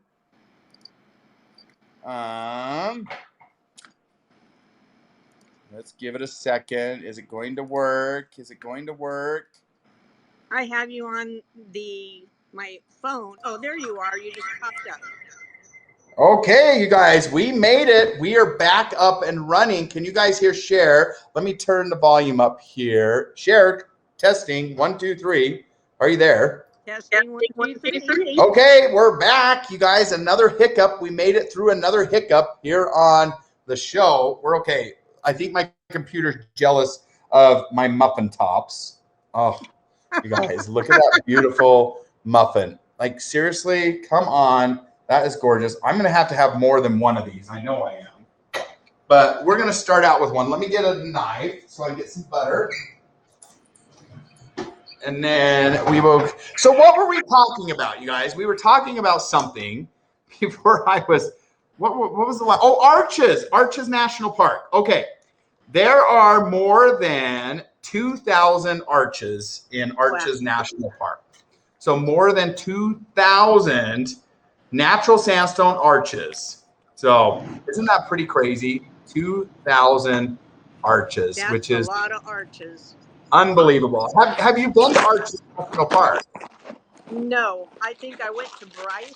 Well, I went to Lake Howell, and then and then up to Dinosaur Land. Oh, you need to visit Arches National Park. It's beautiful. You guys, it looks like we have another guest on the show here. Who is this? Hello. I'm in the dark. Hello. Don't mind me. Thomas. Thomas in the dark. Hey. How's Thomas it in the going? dark. I'm headed out to go find some Bigfoot. Oh, you're going to show us a glimpse here in a little bit. That's the question. It's about that hour. No, I've got to drive a little bit to get to where the Bigfoot are. So now, tell us what are some characteristics, or what are some things that we should look for when we're looking for Bigfoot? Like, give us some identifying characteristics or actual physical characteristics. Well, I was going to say the physical characteristics that you would use as indicators are the chills running up your spine, goosebumps. How about physical appearances? Physical appearances. So, yes. Of Bigfoot? Yeah, what should we be looking like? Be like about 5 foot 7? How can I identify Bigfoot if I see him? Or her. Or her. So probably, or they. If you do look up the Jack Link's beef jerky commercials, that's probably the most accurate representation of Bigfoot. Okay, so give me just 2 major identifying things. So are they white? 8 foot tall. 8 foot tall. Okay. Dark brown, furry hair. So long furry let's hair. get basic here. So they're hairy, right? Really hairy. Yep. Really hairy. How would you classify hairy? Like this, more than this, right? More than that, like 100 times more. Like more like this? Yeah, like that, but everywhere. But everywhere. Oh, okay. That's a good thing I trimmed. Not curly, but matty, straight hair. That's kind of like a bear's hair. Oh, gotcha. Well, wouldn't you look like Chewbacca? Chewbacca, yes, but a little more like bulky. Like Chewbacca hit the gym. Is that enough butter, you guys think, or do I need like double that? Probably double that, right? That's good for one side of the muffin. Oh, look at the steam. Woo! Muffin top. Hey, let me put a slice of butter there. I need to like layer it, right? There's some butter. Okay. Feed me butter. Yes, there is our muffin there's our butter with a muffin, you guys. Here we go. Yes, Piano Man, we're talking about you. Absolutely. Smelly, hairy. What else did we say? Okay, here we go, guys. Elusive. Elusive. I'm going to taste the muffin. Here we go. Yeah. Becky, it tastes just like the Lion House blueberry muffin. Delicious. So good. So Thomas, you've been to Salt Lake. Have you ever ate at the Lion House? The Lion House? Yeah, that is Brigham Young's home in Salt Lake City, Utah. At Temple Square. No. Nope, I haven't.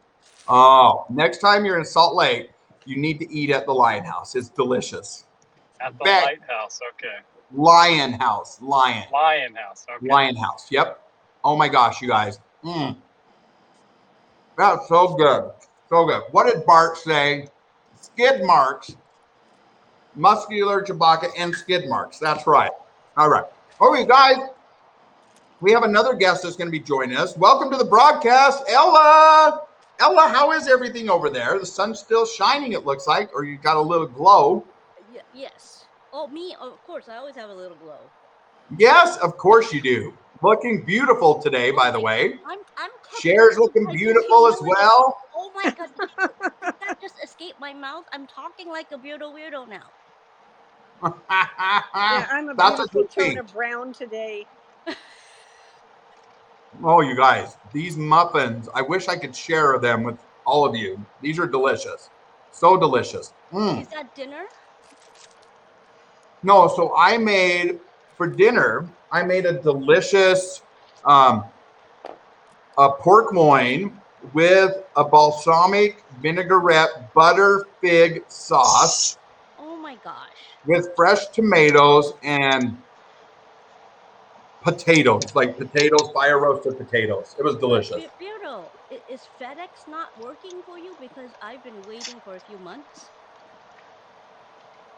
For the taste testing? No, for you to ship me whatever you're making. Oh my word, yes. I'll send a muffin to you right now. Right now. Right now? Yeah, Ella's volume is really low. I know. I'm having a hard time hearing her. Let me see if I can turn her up just a little bit. So, Ella asked if we are going Bigfoot hunting tonight. Yes, we are. When? Thomas is on here right now. Look at this. Oh, we're seeing the road. Look, there's the road. Can you guys see that? Maybe not. Let me make it bigger. Ooh, we're somewhere in the back country of, where are you at right now? Or is it a secret location?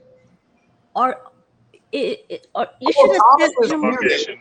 Now you're unmuted, so you're going to have to say that all over again. Oh, stop. I said secret Bigfoot location. Oh, secret Bigfoot location. Okay. All right. We won't give the secret away. So It's there you going go. to take too long to get there. I probably won't do a broadcast tonight about it, but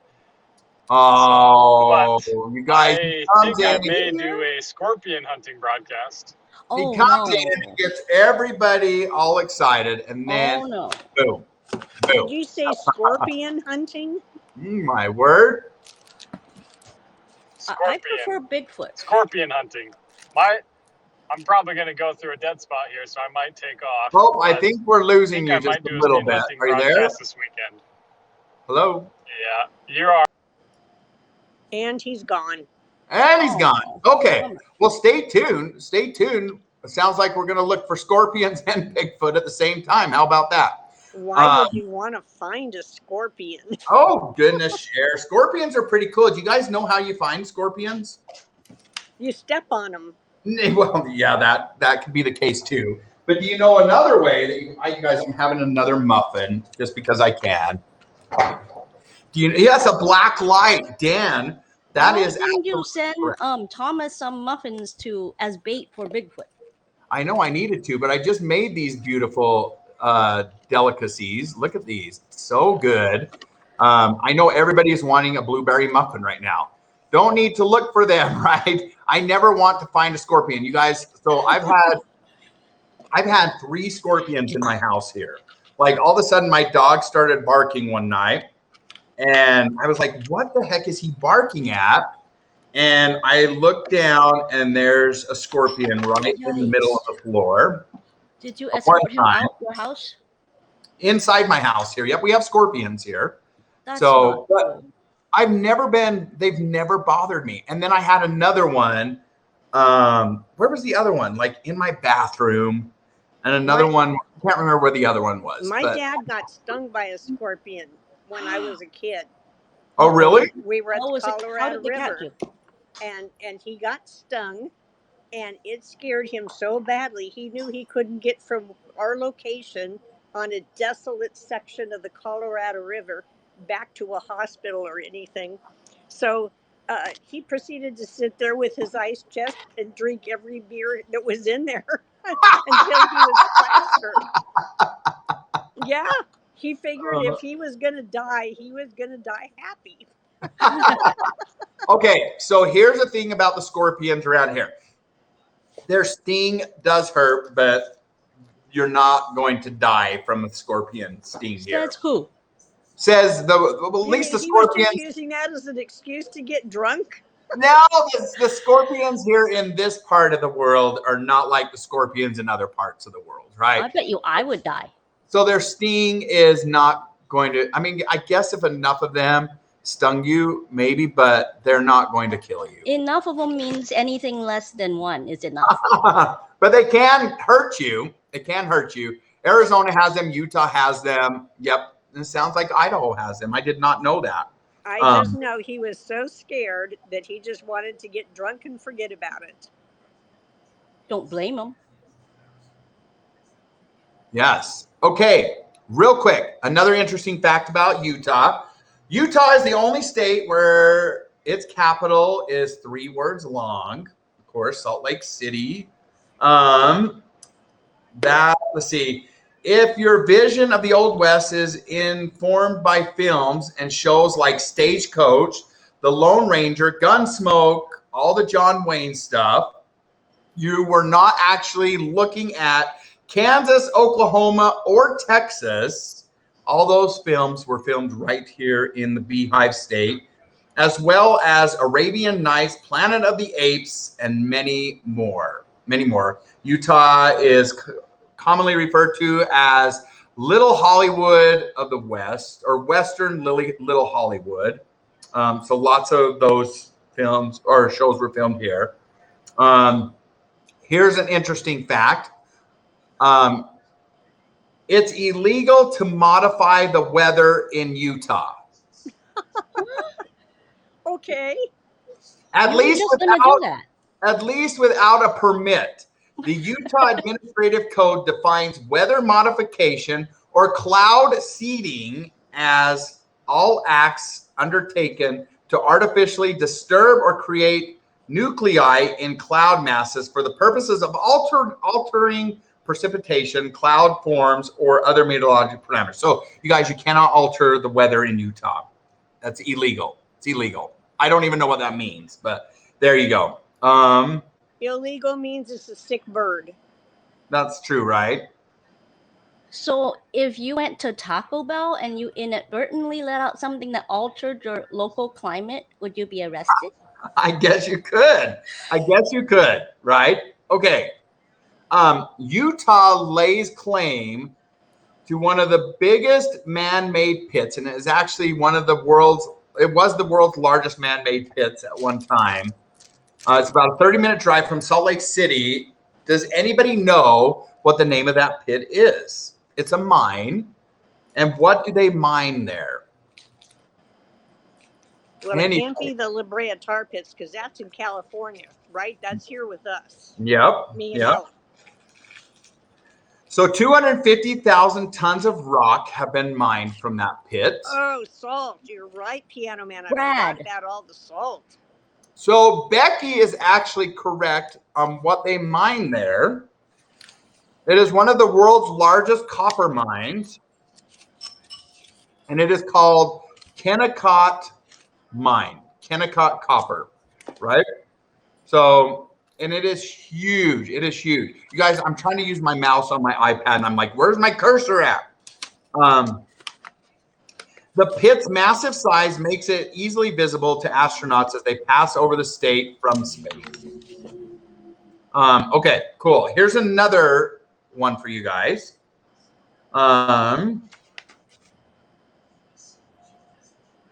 When Jim Bridger became the first English-speaking person to discover the Great Salt Lake in 1824, he mistakenly thought he had reached the Pacific Ocean. The Great Salt Lake contains about 4.5 and 4.9 billion tons of dissolved salt. Think about that. That's crazy. The parts of the lake with the highest salt content are nearly 9 times saltier than the ocean. 9 times saltier. How many has anybody in here floated in the Great Salt Lake before? Has anybody floated in the Great Salt Lake? It's quite a thing. I have, and it's actually pretty incredible, especially when you get out. My skin never felt so soft. It was really amazing. Have either one of you seen the Great Salt Lake? Cher, have you seen the Great Salt Lake? No. And there are places where you can go and just go for a swim? Yep, there is. Now, we had the Salton Sea here. I don't know if that was an overflow of somewhere, but we had one section down here in Southern California that was a big sea that was salt. Wow. And it has since, now it's down to nothing with a bunch of dead fish in it, but I don't know if it came from your area downward or not, if it was diverted at all. Maybe, but you literally do not sink, you guys. Like when you're floating in it, it's just like you're bobbing. It's like boom, boom, boom. Are you sure? I sink in everything. That's why I never learned how to swim. The area down here that was the Salton Sea was used like by Lucille Ball and Desi Arnaz. It was a whole celebrity playland because of being able to float, and it was just a celebrity hangout down here. Wow. It's incredible. Go to Antelope Island State Park if you guys ever want to float in the Great Salt Lake. It's a little bit further out. The edges of the lake can be kind of nasty, but when you're out on one of the islands in the middle of the Great Salt Lake, it's incredible. So go to Antelope Island State Park. What part of the state is that in? It's in the northern part. It's just north of Salt Lake City. Okay. Northwest of Salt Lake City. Okay, the last fact that I'm going to tell you guys tonight. Utah was the site of the nation's first blank. The Mormon leader Brigham Young founded this institution in 1868 in Salt Lake City. The 130-year enterprise finally closed its door in 1999 when the Mormon Church sold the store to this company. It is correct, the department store. The very first department store in the entire world was founded right here in Utah. It was called ZCMI, Zion's Cooperative Mercantile Institution. So Utah was the site of the world's first department store. The Mormon leader Brigham Young founded Zion's Cooperative Mercantile Institution, or ZCMI, in 1868 in Salt Lake City. The 130-year enterprise finally shut down in 1999 when the Mormon Church sold the store to Macy's, and then Macy's took it over from there. So the department stores, as we know them, were started right here in Utah. Well, now I'm going to have to look up when Woolworths started. Yeah, because Yeah. I thought of Woolworths too.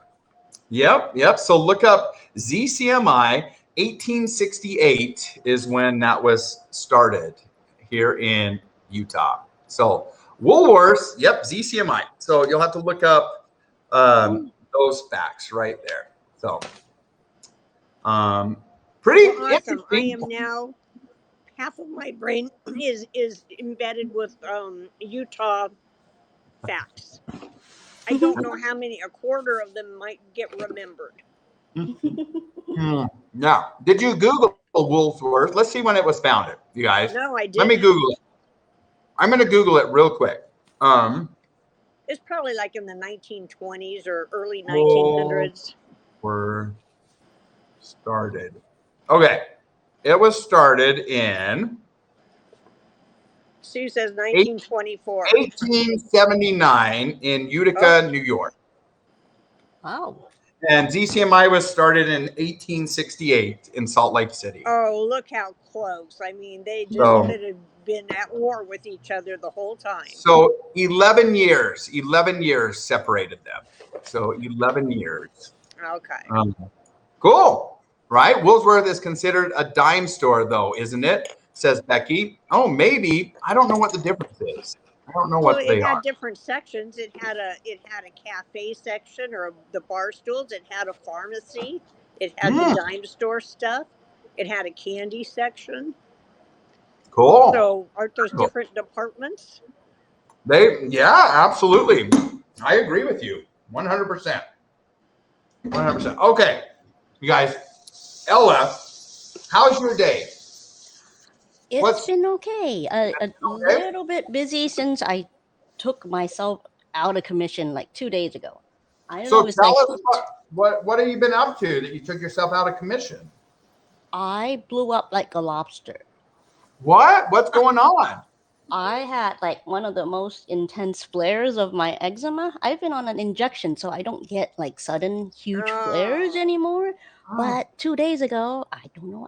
I don't know if it's like the prolonged heat or what, but if you guys don't know, an itch is something you can't scratch away, or you can't like medicate yourself enough for it to actually go away. Yeah. You can make pain go away, but itch you simply can't.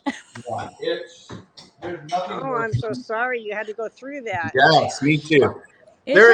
Most of my life I had these weird like autoimmune kind of things. So it's all related to the fact that I can have different hair every day too.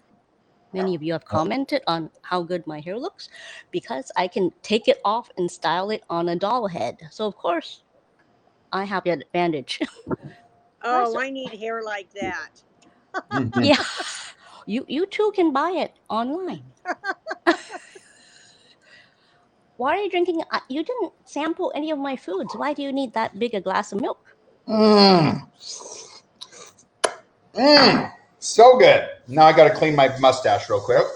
Yeah, it's definitely going to be in your mustache for a while. You're going to smell that sour milk after. No, I'll get the soap on it right now. Soaping it up and rinsing it off. You had to put soap on your beard? Oh, I guess it makes sense. Yeah. Okay. We got it cleaned up now. Nothing better than 2 muffins, muffin top, and a cold glass of milk from a glass cup. It has to be glass. Yes. You can't drink my milk from a plastic cup. It just doesn't work. Never. I don't know why It is. If somebody serves me milk in a plastic cup, it's just like, it doesn't go down right. It really doesn't. No. Here goes Shirley encouraging you to eat another muffin. Mm. I'm not sure if you Shirley, need that I might encouragement. have to. What When's the last time I shaved off my entire beard? Right before my trip to Georgia. You guys remember that, right? Oh yes, by I shaved it off. accident. Really? I mean, like all He had of the it? wrong setting on his. This is shaver about thingy. a month's worth of growth, you guys. Oh my gosh. So I could shave this off, and in a month from now, it'd be this long. Wow. Yeah. Some of us have that ability. So if you wait like 3 months, you might not need airbags So in your car. my goal is I'm not shaving until November. So we'll see how long it gets. I'm going to As see long as how it's trimmed and beautiful, it's lovely. I'm going to see how long I can get it, you guys. Can you tie it in a ponytail or braid it? See, I can twist it now. Oh, Ella, you don't want him to braid it, do you? Not really. You know Do how that I little like Fu the Manchu egg on braid thing. I'm not going to trim it until November, so it'll probably be maybe down to here. We'll see how it looks. You might have residents in that beard if you wait. No, I clean it twice or 3 times a day. Why do you want to keep it long during the summertime? Well, I'm doing it because other people are doing it. It's kind of a not a bet, but a kind of a brotherhood thing that I'm doing. Oh, so okay. We'll go there. I can grow my beard longer than yours. Let me see. How much money do you have on the table? Yep. So I could trim it in December because it's going to go through No Shave November. You know how they do that? Oh, yes. Oh my goodness. Yeah. So it's going to go through there. So we'll see. I trim it. I keep it shaped, you guys. I don't let it get nasty. And it's got a lot of product in it too. I'm not like. I like that you do a fire block where there's a break between your chest hair and your chin hair. Fire block.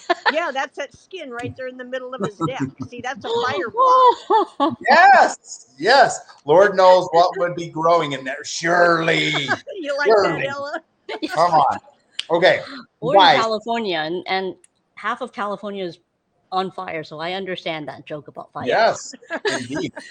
Real quick, I have a really cool story to share with you. I thought this would be kind of fun. It's story time here on Beardo and Friends. One of my favorite stories, and I think I've shared this a long time ago on one of my broadcasts, but somebody asked me to share it again. In fact, I know they did because they asked me to share it one more time. And speaking of, we were talking about, somebody mentioned snakes can swim. Yes, rattlesnakes can swim. Oh, no. Somebody asked me why frogs and snakes never play together. Do you guys know why a frog and a snake never play together? Because one will eat the other? Possibility. Here we go. Let's find out why. The African folktale makes us think about how much companionship the world has missed because people are told they can't be friends with each other. Here we go. Once upon a time, the child of the frog was hopping along in the bush when he spied someone new laying across the path before him. This someone was long and slender, and his skin seemed to shine with all the colors of the rainbow. "Hello there," called Frog Child. "What are you doing lying here in the path?" "Just warming myself in the sun," answered the someone new, twisting and turning and uncoiling himself. "My name is Snake Child. What's yours?" "I'm Frog Child. Would you like to play with me?" So Frog Child and Snake Child played together all morning long in the bush. "Watch what I can do," said Frog Child, and he hopped high into the air. "I'll teach you how if you want," he offered. So he taught Snake Child how to hop, and together they hopped up and down the path through the bush. "Now watch what I can do," said Snake Child, and he crawled on his belly straight up the trunk of a tall tree. "I'll teach you if you want me to." So he taught Frog Child how to slide on his belly and climb into the tree. After a while, they both grew hungry and decided to go home for lunch, but they promised each other to meet again the next day. "Thanks for teaching me how to hop," called Snake Child. Thanks for teaching me how to crawl up a tree, called Frog Child. They each went home.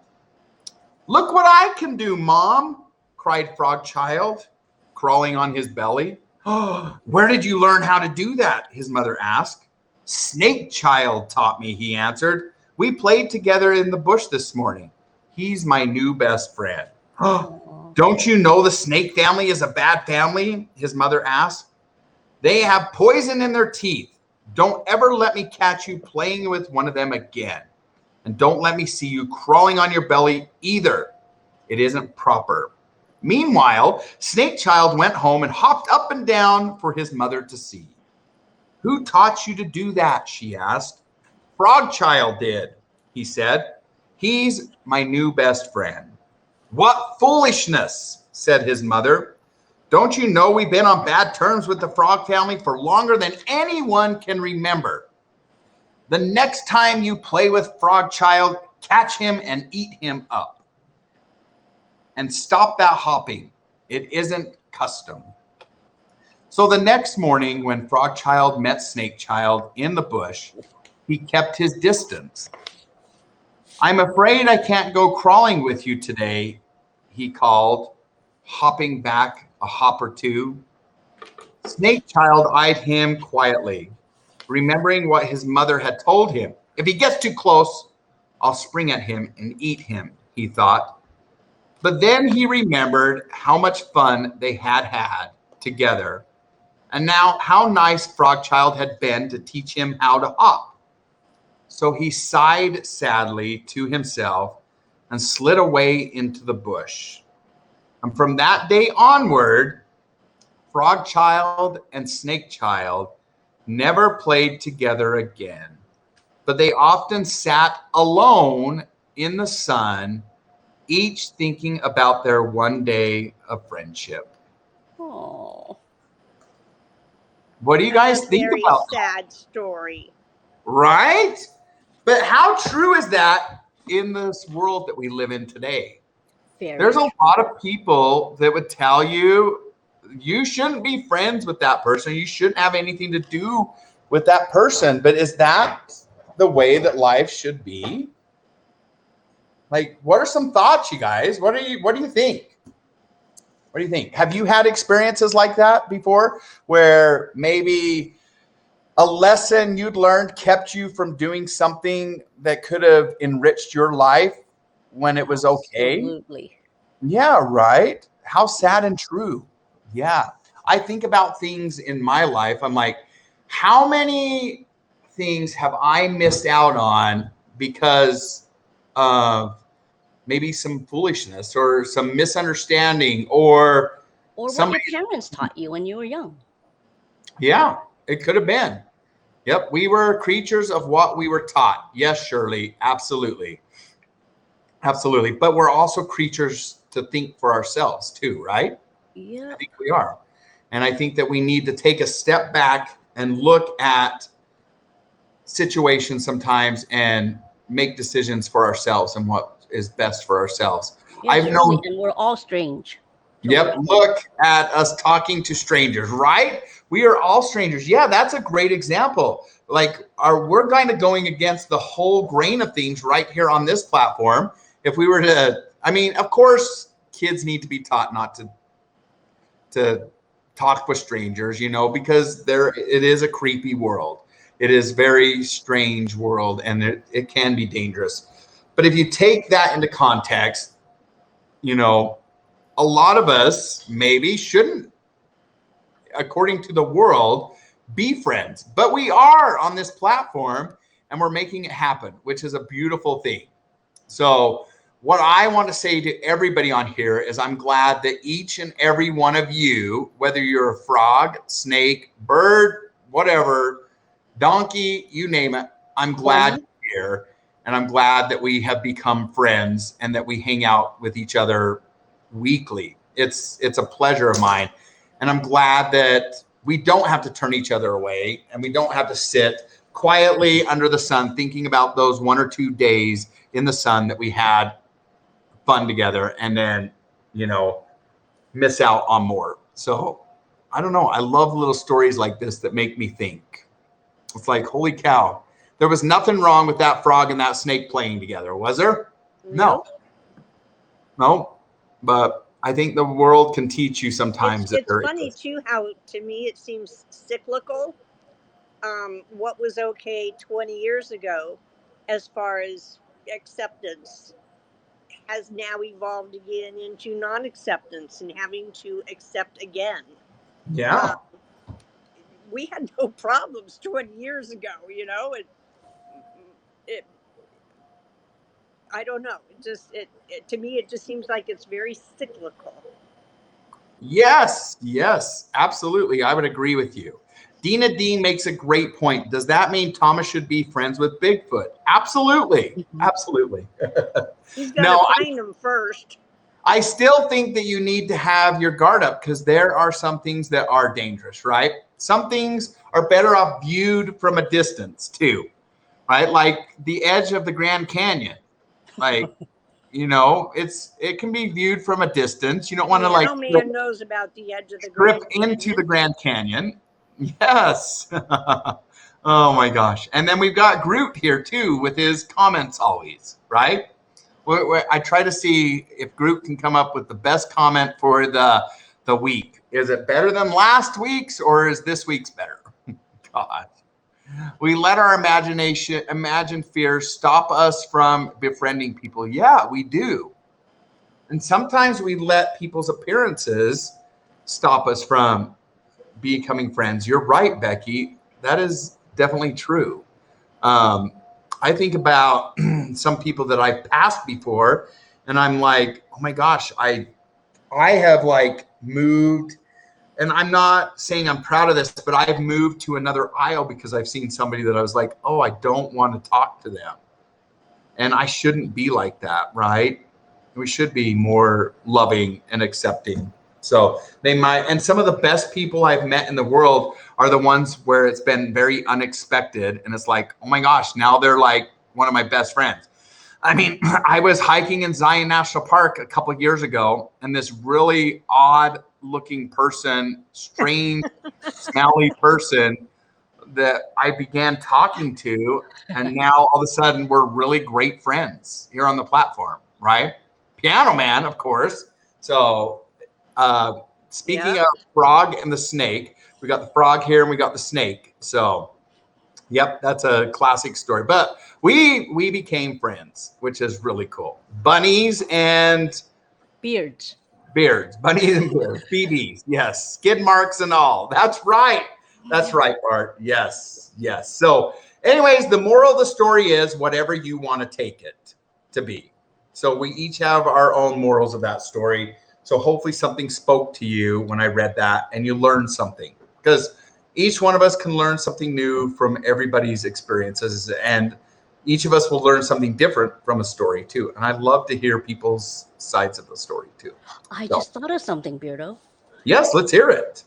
When you let your beard grow to like down here, yes, you would have a perfect bed for a bunny. Yes, of course. We'll hide the bunny behind it. You can make friends with lots of bunnies. That's right. Honestly, I hope I can make it that long. I usually do not like long beards, so we'll see what happens. I'm going to try it. Believe it or not, it is a lot of work to have a beard. It's a lot of work. It's not just something easy. Yeah, and you have to like trim it to have that perfect pattern too, right? You just can't like let it grow and it doesn't fall into place. It takes cleaning and brushing and oil and moisturizer and shampoo and conditioner and everything. I like it. ZZ Beardo. ZZ Beardo, that's right. That is right. I think Groot did it again by coming up with his saying of the day. What did he say? Read it to us. Can you read it? That's the question. Let me see if I can scroll back here a little bit. We have to be careful with groups. I'm trying to get an artist to make me a toilet out of broken Pyrex pieces. Yes, Groot. Let's hope that I don't have any more broken pieces. I don't want any more broken pieces. But if I do, Groot's going to have a great toilet. Yes. Groot, we know we love our trolls here. We love our trolls. Groot's just a good old person. We know it. We know deep down, Groot, you're a good person. So, okay, things you should know. Things you should know. Here we go.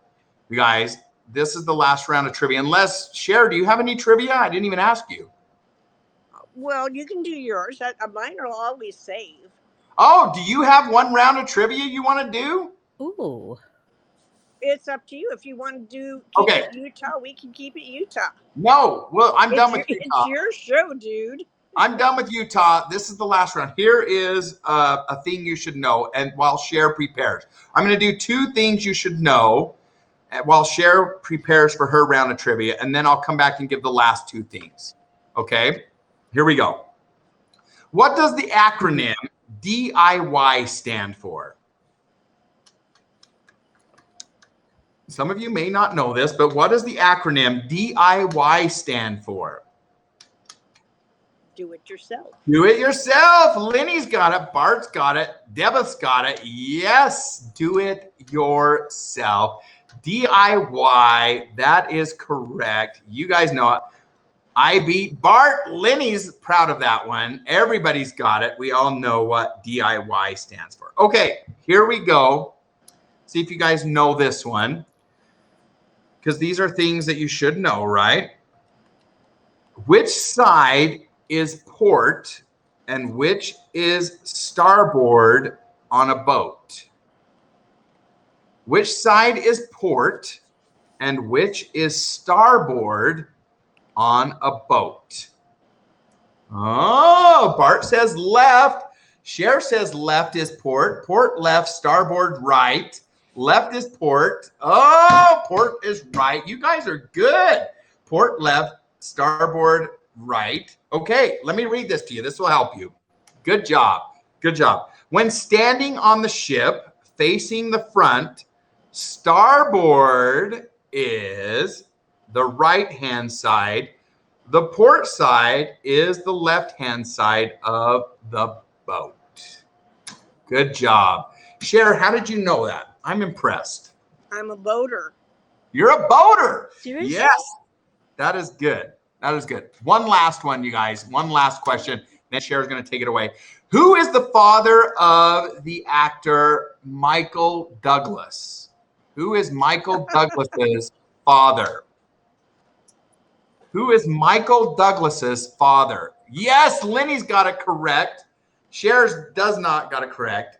Yes, Dan's got it. It is Kirk Douglas. Kirk Douglas is the correct. I think he's still alive too. I think so. Yeah. He's like in his 90s. Got it. Bless you.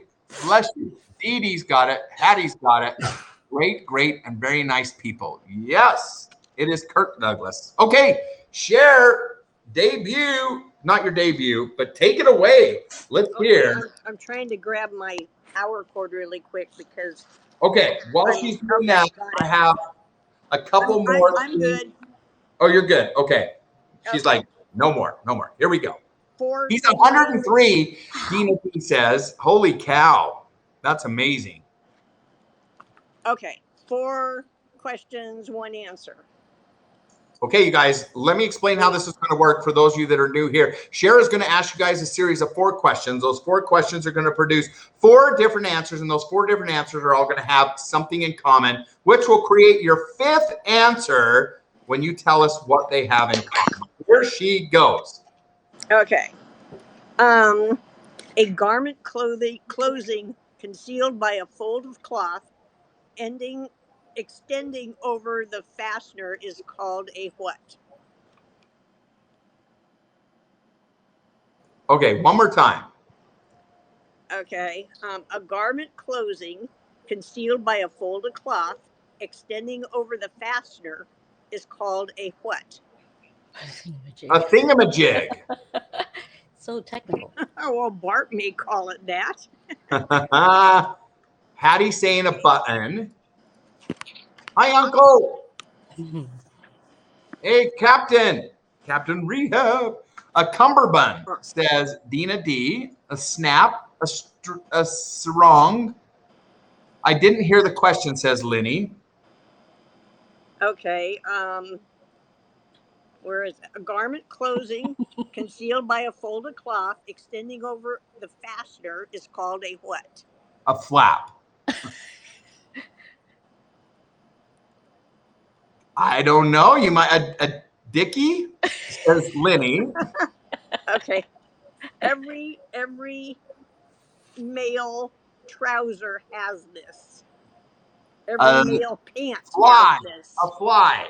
Yes. Oh, I got it right. Fly. Woo! Wow. Shirley coming Does in. it make sense now? Shirley. I'm going to give it to Shirley because she It's came a in first. closing concealed by a folded cloth. There's a fly. Yes. Yeah. Okay. You guys, new rules apply. You only get one guess on the final, what they have in common. So don't guess too early. Okay. Number Lenny. 2. When you sell a car, people usually want to see a blank of ownership.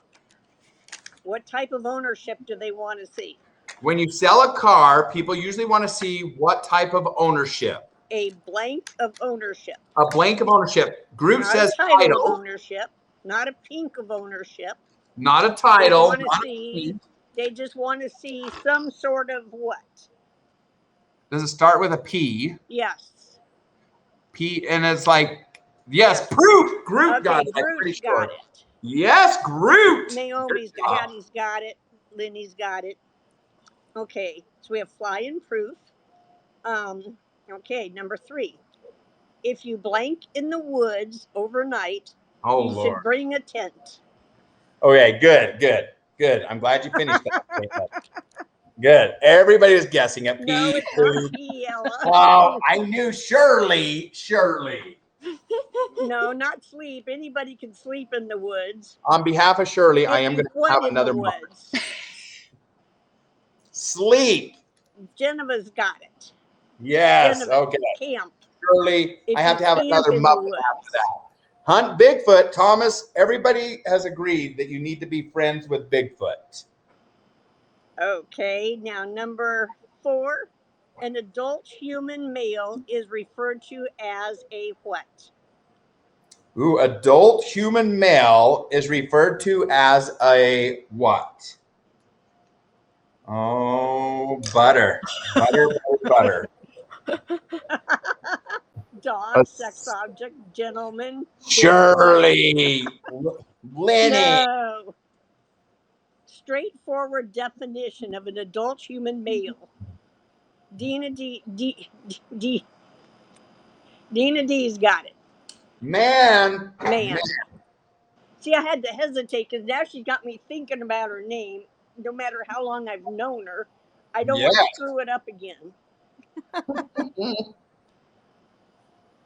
Okay, so we have fly, proof, camp, and man. Do you know the Muffin Man that lived on Drury Lane? Yes, Dan. No other guesses here, huh? Oh, it's not man? No, that's right, for man. Oh. But the 4 clues are fly, proof, camp, and man. Oh, no. Captain Rehab. The Muffin Man. I know you've got it, Bart. I was trying to see if anyone else wanted to guess.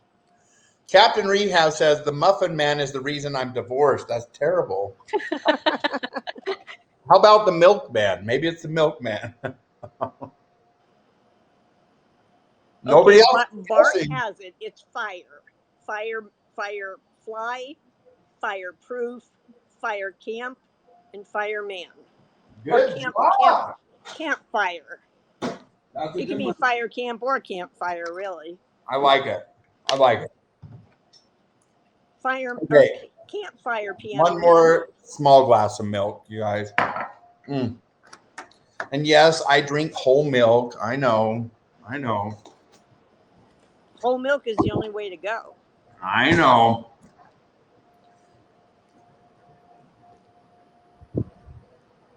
Okay. Is that enough? You want me to do one more? One more. Let's do one more. Okay. One more. Good night. Good night, Dan. This one they may go dirty on or not. I don't know. Oh, hell. Here we go. Firm, rigid, and not easily broken is blank. Firm, rigid. Oh, you got a llama stay? Go ahead. Come on, Ella! You're on screen! Woo!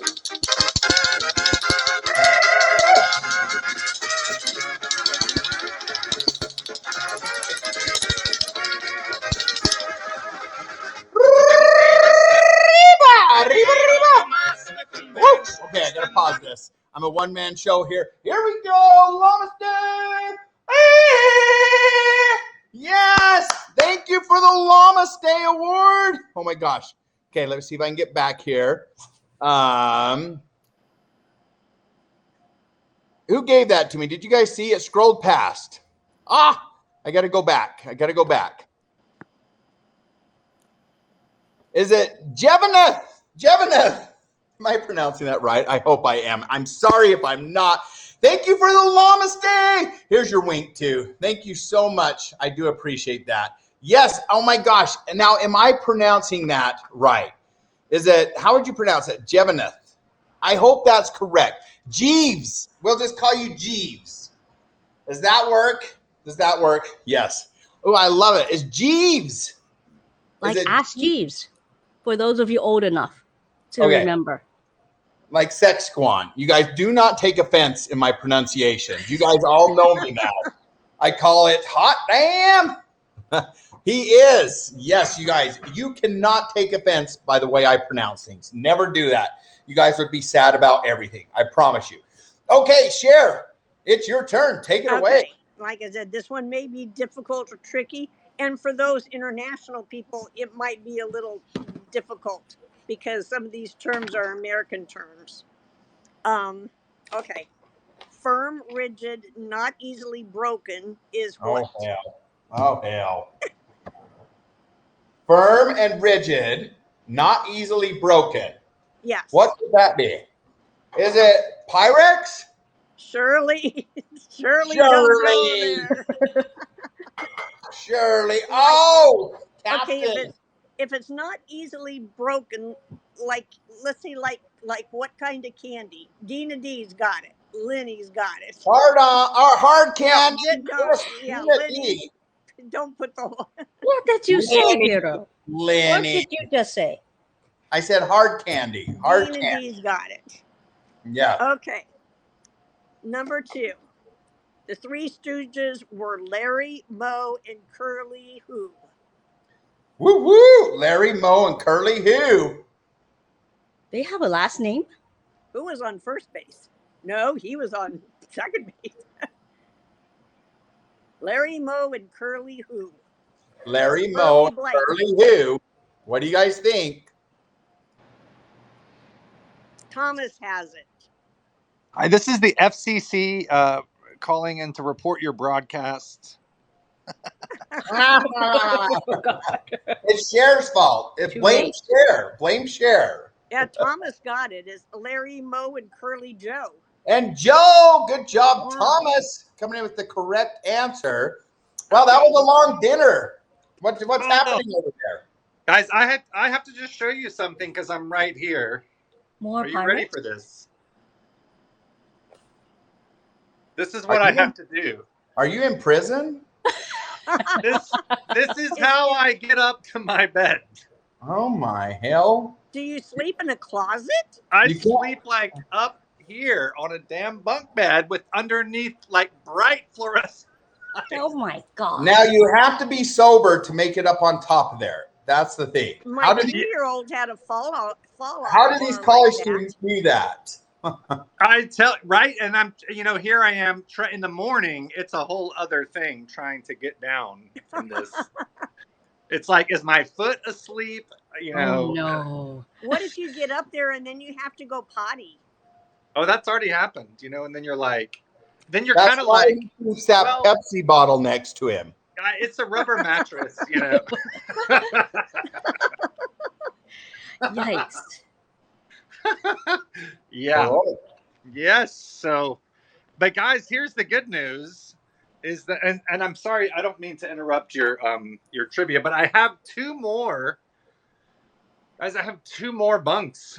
So I need some guests. Who's gonna come visit me? Oh, party There at you Piano go. Man's dorm. Anybody wanting to go to Ohio? There you Now, go. see, if that was my room, I would have taken all those mattresses and put them on the floor and bought one big fitted sheet. Well, hot damn, Cher. Why are you telling me that now when I got 4 days left? That's a great idea. Doesn't that make more sense? It does. That's an amazing idea. My Lord. Well, Yes. hell, Well, it'll break the fall too if you still want to sleep at the top bunk. Yeah, well, what I can't figure out, Ella, is what in the fresh hell is this for? Uh-oh, did I cut out? No, Nope. you're still there, but I can't tell what you're. the window. It's a loft. It's a loft for Oh. your bunny. So it's like, yeah. here's a bed, right? And then here's a bed, but then there's a bed that connects them. But then what if that person has to get up? They have to You better give them a pee bottle. They have to step on either that person or I just have no clue what this arrangement is about. Got to be storage. It's got to be storage. Something. Is it about the size of a twin bed still? Oh yeah, it's all twin beds. You know, I thought about putting my Pyrex up there, guys, but then can you imagine? Like, I would break all of this if I tried. If you have to get them back down, that's the problem. Because then I have to get them down. Oh my hell! You don't have that much room in your apartment in New York. What are you gonna do? He's gonna just move into the Ohio dorm. Well, here's the thing. I'm getting bookcases like the ones that Cher has, so that all my little Pyrex in boxes is going to go in the book. Cher, how come have you seen Cher's bookcases? He has. We've talked about. What the hell, Cher? Show us your bookcases. Oh wait, I know. What is this, Blaine? Well, he's a sister wife, you know. Oh, there's my accordion. And like I said, Wilson, at least take two of those mattresses and just throw them on the floor with a fitted sheet. Well, I only brought twin bedding because I've been here 9 years, you know. You're 45 years old and you have twin bedding that you carry around. This is my summer gig. I know what I'm getting into, you know. And you've never figured out the mattresses on the floor, right? Well, no, I've never stayed here. I usually stay in my own house with like a proper bed. Oh, okay. But this time you got downgraded. He has his own apartment this time. That usually happens the older you get. So that's what's happening. It's like getting assisted living, Blaine. He needs to just save expenses so he can buy all this Pyrex. Well, guys, what do you think? I was going to sell this one for like $20 to try to get me some queen size fitted sheets or something. Yeah, right. Oh my goodness. No, man. Did you see these? I don't know if you were on here. Did you see my woodland? Oh, I saw you almost drop them. That's the other time I came in, like almost had a heart attack. They're beautiful. That's amazing. No. And then I saw the the other ones that you got. I don't know if you had dropped off at that time or not. So the other ones are amazing too. I saw the fridgy set that Tim is getting that I'm not getting. Wait. Yes, Tim, I promise you, I will get these shipped off to you. So, yes, indeed, these are Tim. Tim's like, put them down. Go put them back down. Do not hold them. They are in beautiful condition. You guys, they are a beautiful set of butter print. Why do you have to like lift all of them together too? I know. They're Ella, it's like I don't know. But I'm with you. Like when I see someone else do it, I have a heart attack. But I'm up there spinning them on one finger, you know. I'm surprised Blaine's not wrapping them in duct tape, you know. I know. Well, speaking of duct tape, look what I have right here on my countertop. There it is, duct tape. Bubble wrap. I keep duct tape all around. Good job. Yes, indeed. You guys, a quick fun story. So I was driving somewhere and I called in to a radio station and it was a trivia show and you could win on it. You guys, I won their trivia questions. They had 4 trivia questions. If you won 4 trivia questions, you got $25 gift certificates. Wow. To Chick-fil-A. Look at this. Oh my goodness. Wow. Each. That Thank is a big you. prize. And I told them I would mention them on the radio. Thank you, B92.1.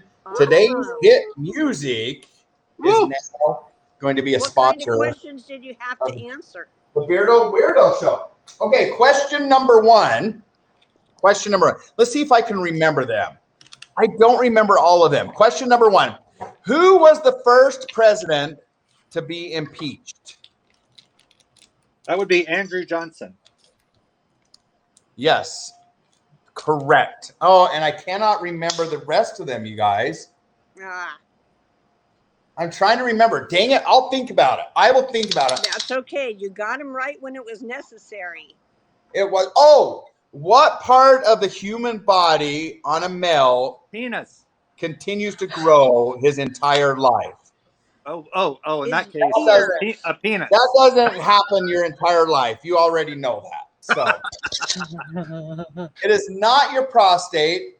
Nose. Ears. So your Nose or ears ears? will eventually stop, but there's one that continues to nipples. grow forever. It is your nose. Your nose continues to grow. Yes. Even after you're dead? No, that's all misinformation. Like people say your hair continues to grow after you're dead. It may for a second, but it doesn't. Well, do you know what it is? It's an optical illusion, Blaine. It's that your skin recedes as it desiccates and dries up. Yes, that could definitely be the case. And the illusion is that your hair has gotten longer and grown, but in fact your skin has gotten shorter, which is a kind of a gross thought. But there you go. Your ears will grow though, as well as your nose. But that was a multiple choice question, and the nose. Do your ears hang low? Do you travel to and fro? Can you tie them in a bun? Can you tie them Do your Can you tie them in a bow? Can you tie them in a bow? Can you throw them over your shoulder like a? Anyways. So let me think if I can remember the other ones. This one was so easy. What is the name? What is the official name of the American flag? Old Glory. Stars and Stripes. What is the official name of the American flag? What do you guys guess? What do you think? I got it right. The official name is Old Glory. It is. Wow. That is correct. The official name of the American flag is Old Glory. Old Glory is the correct answer. And then the last one was, you guys, I can't remember it. I'll think about it, but I can't remember that one. But I tell you what, trivia with a view and trivia here has definitely made me a superstar on it. And the fun thing is they said, when I won it, they sent me this little card, says, thanks for listening, Blaine, the rugged outdoorsman. That's how they referred to me. So that was my name. So there they are, Mikey and the missus. They're a married couple that host the TV show here in Southwest Utah. It was super, super fun. And we had a blast on the show. So we had a really good time. So anyways, that was my little thing. Okay, Cher, you have a couple more questions for us. Let's hear these. Let's see how Piano Man does. Okay. Can I answer out loud, or do I need to type in I'll type. You have to type. Because there is a bit of a lag, right? Okay. And like I said, this one is kind of tricky. I think it is, but okay. We've got hard as the first clue, and then Joe is the second clue for the Three Stooges, Larry, Moe, and Curly Joe. Okay, number 3. An appliance used to remove dampness in fluff clothing is called a... Yes, sir. One more time. An appliance used to remove dampness in fluff clothing is called a... And they've all got it. Starting with Piano Man. Dryer. Yes, sir. Okay, we've got Dryer now. So we've got Hard Joe Dryer. Hard Joe Dryer. Number 4, when I go to water with a pole, line, and hook and bait, I am going to catch a what? Hard Joe Dry and Bait. Oh, yes. Lord, where are we getting to this? This is could be scary. When I go to the water with a pole, line, hook, and bait, I'm going to catch a what? Would that make him the masturbator then? Oh my Lord! Piano Man's got it. Shirley's got it. Patty's got it. It is fish. Yes, FCC. So Yeah, we yes, have I'm shutting it Hard down. Joe Yes. Dryer and fish. Any answers? Hard Joe Fish Dryer. Yes. Hard Joe Fish Dryer and Bait, right? No bait. Hard Joe Dryer fish. Yes, things that. Oh, Lenny. Lenny does have it. She has it. A Blowfish. blowhard, a Joe blow. No, this could get bad. You guys, dryer keep for it your clean hair. here. Mines Nobody's out of blowing gutter, anything. please. Retrieve those mines from the gutter. You get all those, Blaine? Nobody's blowing anything, you guys. Let's change it blowhard up. is a boastful, unpleasant person. A Joe blow is an average guy. He's just a Joe blow. Blow dryers for your hair. No, I don't call them blow joes where I live. Hey, it's in the dictionary. You know, there's a Joe blow in the dictionary. Oh, Joe blow. In the dictionary. I've heard it. We say, "Oh, Joe blow." Here, not we blow do. joes. I see. That's different. No, don't be blowing Joe. We know Joe blow. No, it's not officially Haps After Dark. We're not going to have blow Joe and then the hard blow hard. Now you got me. No, Shirley, don't go there. So it's hard blow and blow. Okay, real quick, Joe blow. Real quick, to get blow us back dryer on for your track, hair. just to get us back on track, real quick. Just a quick second. Sometimes we need something, right? That's a good old Joe blow right there. Or blow Joe. Or something.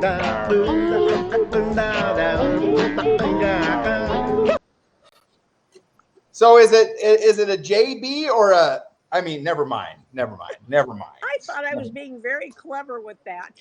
A Joe blow is a JB, you guys. Not the other way around. Unfortunately, there are mines here. Well, between a Joe blow and a blowhard. How about a Joe blow and a blow hole? There we go. Yeah, man. Did you see my nifty little new silicone whisk? Look at that. Well, happy Pride Month. That's amazing. Oh, it's beautiful rainbow. Rainbow. I love it. Now I don't scratch my Groot, knock it off. That was a gift, you guys. How cool is that? That was a gift. So, okay. I love it. Who did you get that from? It's a secret. I can't say. Oh, you bought it and you're telling us it's a gift. That's what that No, I really didn't. Okay. Trivia question to get everybody back on track. What does someone with arachnophobia Spiders. Oh, sorry. Oh, let everybody answer. Okay. Next question. In what state is the city of Boston? In what state is the city of Boston? Where Dina D lives. Yes, Dina D. Dina D is the correct state. In what other country? Boston too. In what other country can you find another city named Boston? England. Boston what? England, yes. Where Melanie Faye lives. Where Mom lives. That is correct. That is absolutely correct. Okay, one more question, and then we're going to wind her down. It is the second most frequently used airport in the world. It is the second most frequently used airport in the world. What is ORD? That's O'Hare. Okay. Atlanta, Heathrow, Atlanta, JFK, Singapore, O'Hare. I can tell you Atlanta is the first most used. So the second busiest airport in the world is O'Hare International Airport. Correct. Correct. That is correct. Okay, last one. In what century did Wolfgang Amadeus Mozart live? What century did he live in? Piano Man says 18th. Cher says 19th. Lenny says 18th. Bart says 16th. Piano Man saying 1756 to 1791. He just Melanie's lived forever. Saying 17th. He what, Cher? He just lived forever. He was 35 years 18th, old. 19th. Oh, I see. Yes, right. 21st. Of course. 18th century. That is correct. That is correct. Indeed.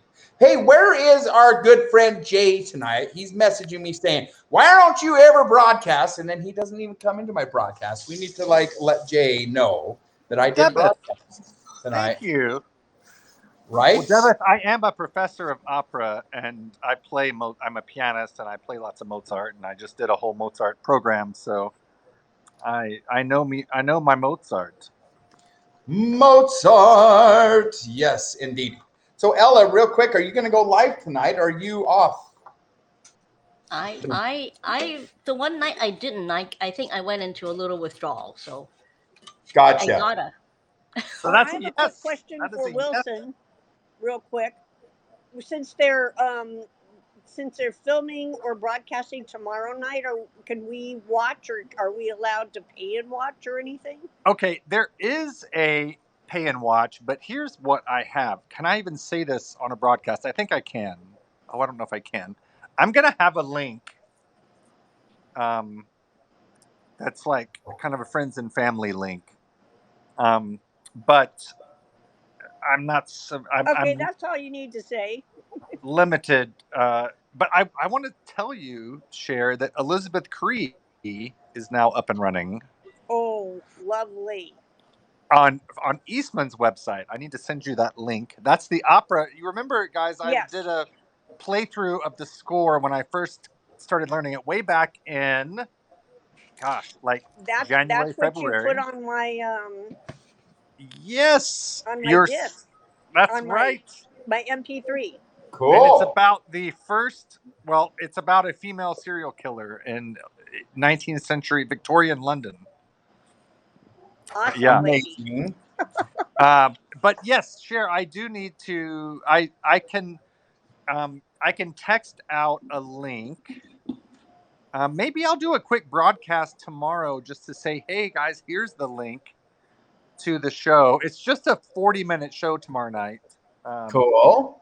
Okay, I would just like to hear the music and see you play. And it's the first time that this piece has ever been performed in America, and it's the first performance of it since 1907. So how crazy is that? Let's hope we don't have to put it back to bed after we hear it. You know.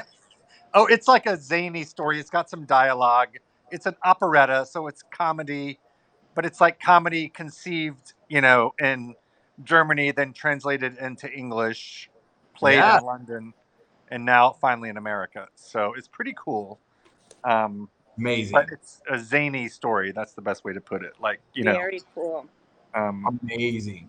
Well, let everybody know. Let us know so we can support you for sure. I want to give a shout out to Ella MyBunnyValentine.com for being a sponsor of the Beardo Weirdo. Thank you to everybody given awards tonight. I do appreciate those, you guys. Mark, Craig Anderson, Jebeth, or am I pronouncing that? We said Jeeves, Dee Dee, Hattie, Thomas, and Marcus Mandel. Thank you so much for the awards. You guys, that is so much appreciated, and I really do appreciate. Jeeves, okay. Is it Jeeves or Jeeves? I'm just going to say Jeeves. Jeeves. Jeeves. Jeeves. We're going to go with Jeeves. Absolutely. Yeah, that's what Okay. everyone says. Oh, and Shirley. Thanks for the Shirley. Shirley. We do appreciate that. Here on the BWN, that keeps us going, even during our summer months, right? Okay. Here's a question for you guys. What does 0 stand for on the equator? What does 0 stand for on the equator? Sadie, thanks for the Stay Safe Award. It's either going to be latitude or longitude. What does it stand for? Sure. Oh, Shirley. My Lord. hell. Yes, Piano Man's got it correct. Shirley's It in the does mood stand tonight. for Ooh. latitude. Latitude is the correct Who answer. spiked Shirley's drink tonight? Shirley. Shirley spiked her own drink tonight. I think she doubled up. She needs to take off with that other guy that I yelled at earlier. Shirley, is that why you wanted to give us a hug? Oh my word. Oh, okay. Not last question, but one more question. I need a drink, she says. Oh, Lord. What 3 colors are on the Irish flag? What 3 colors are on the Irish flag? Red, green, white, red, blue, green, green, white, yellow, green, white, red, green, like white, a game of orange. Yes, Mom has got it correct. It is green, white, and orange. Green, Yellow's white, almost orange. and orange. Green, white, and yellow. Not yellow, but it is orange. Orange, green, and white. There you go, Mom. You got it. You weren't too asleep to get that one. Congratulations. I think we need Irish Pyrex, like refrigerator bowls that are in, or refrigerator dishes that are in green, white, and orange. Yes, Bart. Are we sure it's not Ted? Yes, I'm pretty sure it's not Ted. Okay. Tony Hawk is one of the world's most prominent practitioners of what activity? Oh, it didn't type. I know this. Skateboard. That is, he's a skater. Is he going to be in the whole thing Olympics? out and it didn't enter. Is skateboarding an Olympic sport? No. Yes. Oh, it is? Yes. I think it is this year. As of this year. This year is the first year that it will be an Olympic sport. So watch for it. Who's going to take gold in skateboarding? Ooh, who knows? It's going to be, yes, Jeeves. Skateboarding is now an Olympic sport. I still don't understand broomball. Why on earth is that an Olympic sport? He just turned 50, Chris. He's like, yeah, Tony Hawk's not going to be in the Olympics. Wait, Cher, did you say Roomba? Like, do you get your vacuum out? Broomball, where they have that little thing on the ice and they brush it with a little duster. Oh, the curling? Whatever that stupid thing is. Oh, yeah. I wonder how many hours a day you have to train in the gym to be a good curler. At least one. I know. Maybe a half an hour. Right. It's like there's power walking in the Olympics as well. Oh, I love it. That's my type of sport. That's my type of That's just wrong. Right. Okay, you guys, here we go. What do people with albinism lack? Did I pronounce that right? Albinism. ALBINISM. Be more specific. Yes. Okay. Melanin. Yes, that is correct. Or pigment. We can take. I was going to say Seymour and the other guy. Yeah. Right. Right. Seymour Butts. Seymour. No, the other chipmunk, silly. Alvin. Yes. Indeed. Okay, last question of the evening, you guys. Here we go. This is it for all of the marbles. Who's going to win? And then we're going to go support Ella. Okay. Put these military ranks in order, highest to lowest. Are you ready? Colonel, Captain, Major. Colonel, Captain, major. Cher, that is not correct. Piano Man, that is not correct. Colonel, Captain, Major. Mom, that is not correct. Lenny, that is not correct. Night, Chris. Good night, Chris. Good night. That is not correct. Not Major. Nope. Okay. Nope. Not yet, Jeeves. You don't have all the permutations already? There's only a few. Yeah. Colonel, Captain, Major. Nope. Colonel, Major, Captain. Yes, that's correct. Colonel, Major, Captain. That is indeed correct. Colonel, Major, Captain is correct. Yeah. Why is Colonel pronounced that way? It bugs me. I know. I that makes like the way I pronounce things. I want to say like Colonel. Put these in order. That colonel, captain, and major. Guys. Why? Put it in is there. it another Colonel, language? Captain or major. I know. I have no idea. That's really wild. It's really wild. So, yes. Ella, thank you for joining. Share. Thank you for your trivia questions. We do appreciate it. Are you still here? Yes. Thank you for joining in Beardo and Friends. We do appreciate that. You guys check out mybunnyvalentine.com. Also find Ella on Instagram. There it is. Oh, what's Piano Man trying to show us? Let's look real quick. Here we go. Came from English. Colonel came to English from the mid-16th century French word coronel, meaning commander or column. And then by the 1600s, the spelling and the French pronunciation had changed to colonel, and the English spelling changed. Okay, so it's just a complicated mess, essentially. Wow.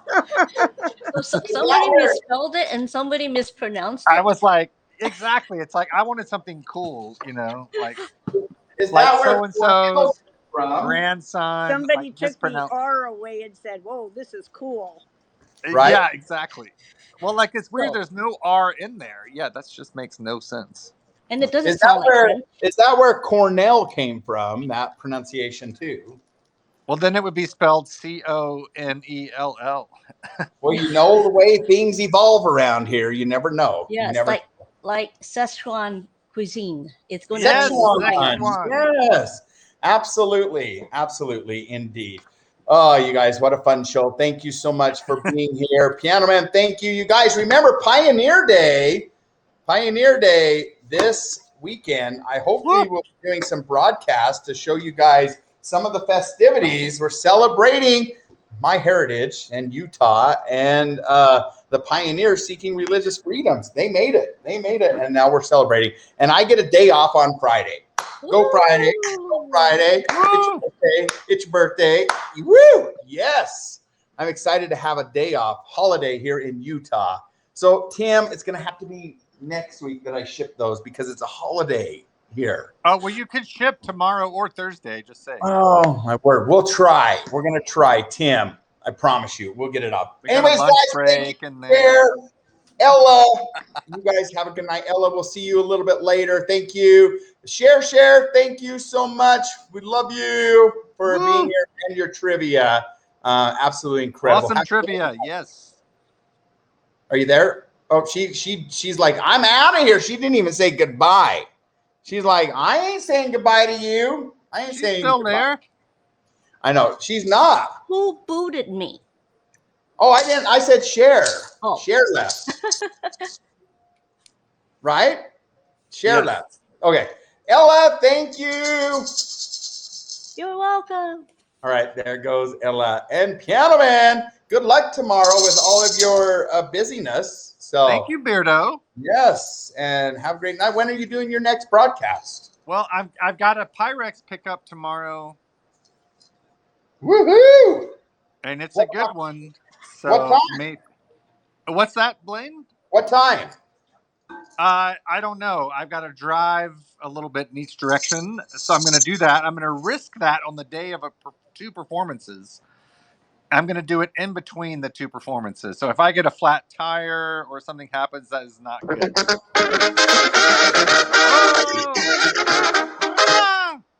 We just had to do that one more time, right? It just felt natural. It just felt natural. One last little here of the llama. It was like, oh, I need to hear it. I need to hear it. So, yeah. We don't see us together too often anymore. So it's like, oh, I know. I more, tell you, July. Kicks and giggles. Kicks and giggles. That's it. They are all good ones. Yes. You got to sell some Pyrex to pay for therapy. Yes. Yes. Oh. Yes. Oh my gosh. Indeed. Well, Indeed. mostly to have room in my car, not even about the therapy. You guys, I'm even starting to look at my countertops over here. Look, it's like, oh my hell. And then up there on my ceiling. Oh, like, it's starting. Oh it's like a cancer, Blaine. And then up here on this, there's one up there and there's some up there. I just can't. I can't. I got to not look. I got to look away. And you look love away. It. Oh, look what it is. Look what it is. Ella's making it happen. She's making it rain.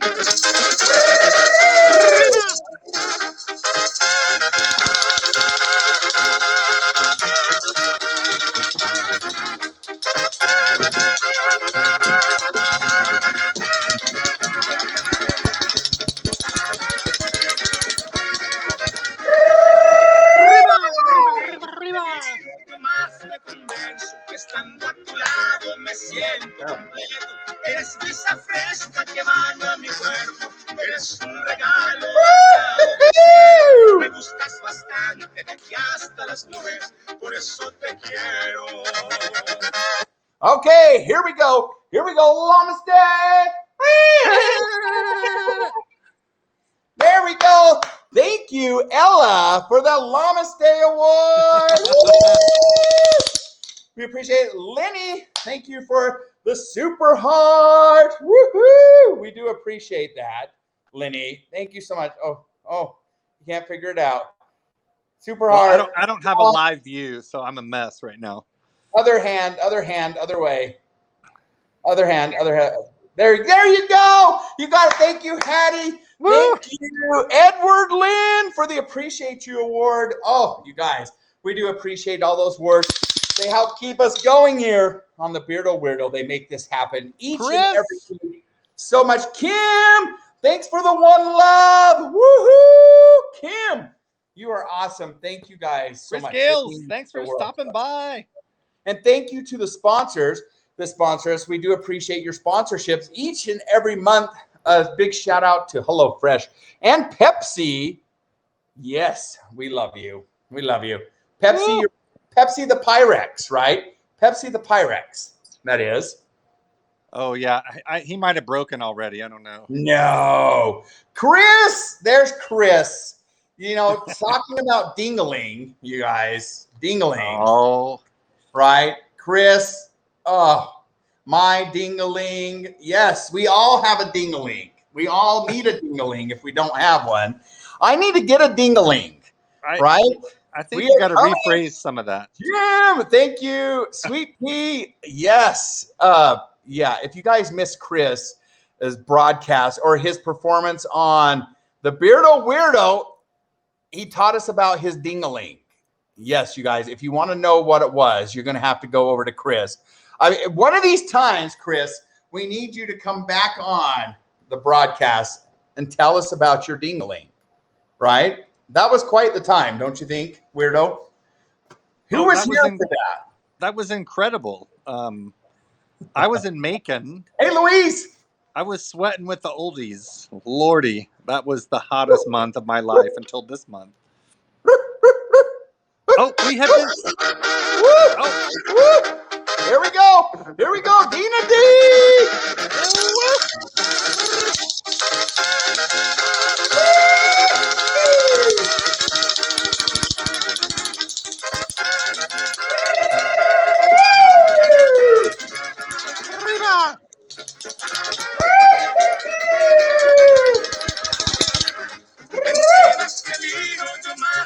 Here we go, guys. Come on. Everybody stand up. Let's feel this.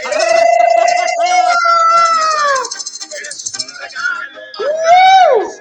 Come on, y'all. Woo! Okay, you guys, hand over the head like this, hand underneath, and then it's all about that tongue. Let's do it. Namaste. Thank you, Dina D. Hi, That Jim. Llama Award. We do appreciate that. You guys are absolutely beautiful, beautiful people, and we appreciate it. Jim, it's so good to see you guys. Great broadcasters in here. If you guys aren't following each other, make sure you follow each other. Woo! Thank you for all your positive broadcasts. You all are awesome, and thank you, Sweet Pea. We love you. That Spread the smiles. Are we talking about Cher's trivia question from earlier, Shirley, or what are we talking about? No. Oh, blowjos. Blow. Yeah. Oh, Lord. She's saying the tongue is key, so I'm just trying to figure out what she's talking about here. Is it key to Pyrex? What is it key for? That's the question. That is the question. I think we know. We know. We know. Yes. Oh, Ella's in there. Yes, Ella. We hear Ella giggling. My trivia question was very clean. Yes, it was. Congratulations on your Spread the Smile Award from Leslie. Oh, Leslie! Woo! Spread the smile. Oh, is that everybody's coming in here from Les? Oh, Leslie is beautiful. Leslie is beautiful. Oh, that's awesome. She does that. Yes, thank you. Spread the smile. If you're not following Sweet Pea right there, she is the sweetest person everywhere. Like, come on. Yes. Thank you, Sweet Pea, for all you do.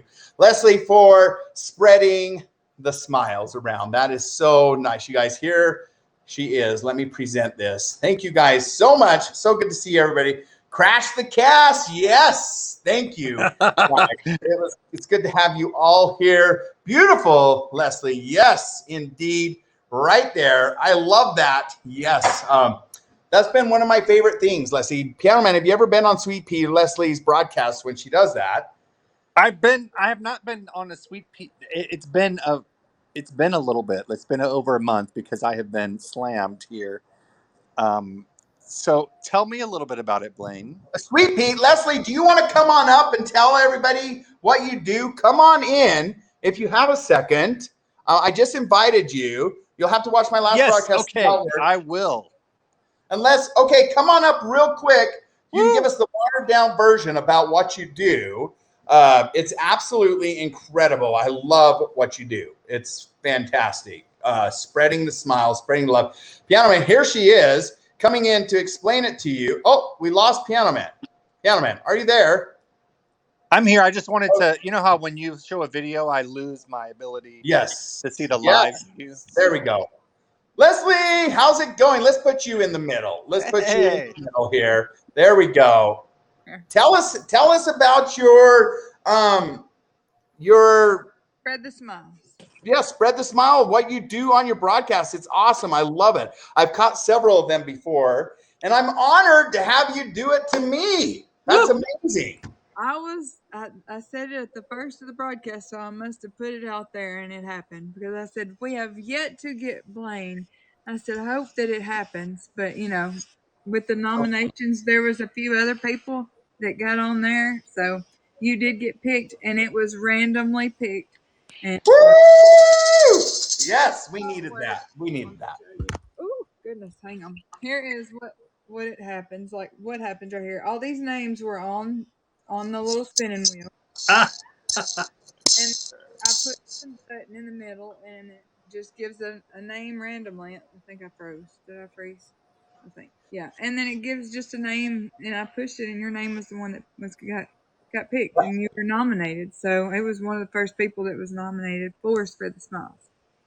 That is awesome. That is so awesome. Like what an incredible supporter, and you encourage so many people. Thank you for what you do. Like it's very awesome what you do. I couldn't do it without everybody's participation. So it's not me, it's everybody coming together to go and put it out in the community and just spreading the smiles in the community to keep it going and for people to find more broadcasters to follow and to learn about other broadcasters and things like that. So that is so awesome. Leslie, speaking of learning from other broadcasters, Have you ever heard of the llama? I have. You guys, would you love to see Leslie do the llama? Are we going to get some llama awards? Let's see those llama awards. She's up on screen. She's spreading the smiles. Come on, y'all. Come on. Are you ready? Are you ready? Are you ready? You just got to let loose, right? You just got to spread the joy. Can't you feel it? It's starting to bubble. It's starting to bubble. It's like building. It's building. There it is. There it is, Leslie. We've got us a llama. We've caught one. Here we go, guys. Woo! Yeah, man. So what we do is you just got to dance around.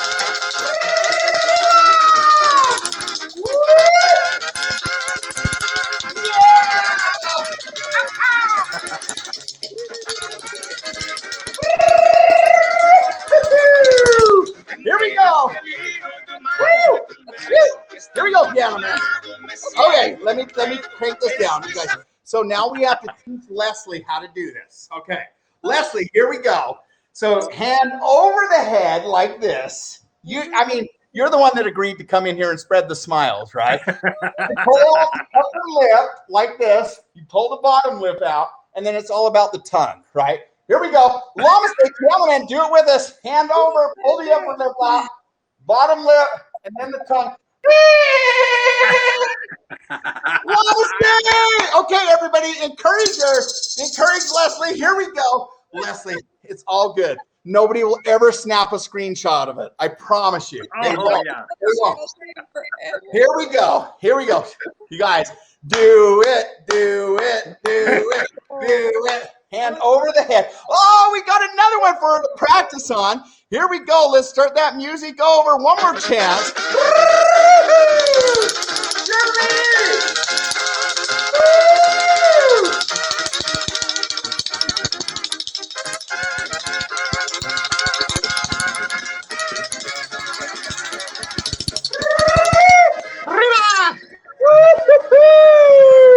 Shirley, thank you for the llama stick. Here we go. Here is Leslie's next chance. Hand over the head. Pull it on there. Llama stick. Oh, you guys, she's about got it. She's about got it. Alexis is like, she can do it. You can do it. You don't have to if you don't absolutely want to. I would never force you, but it's all in good fun. Again, Piano Man and I are teaching you one more time. Yeah! Come on. Come on. Oh, is she going to do it?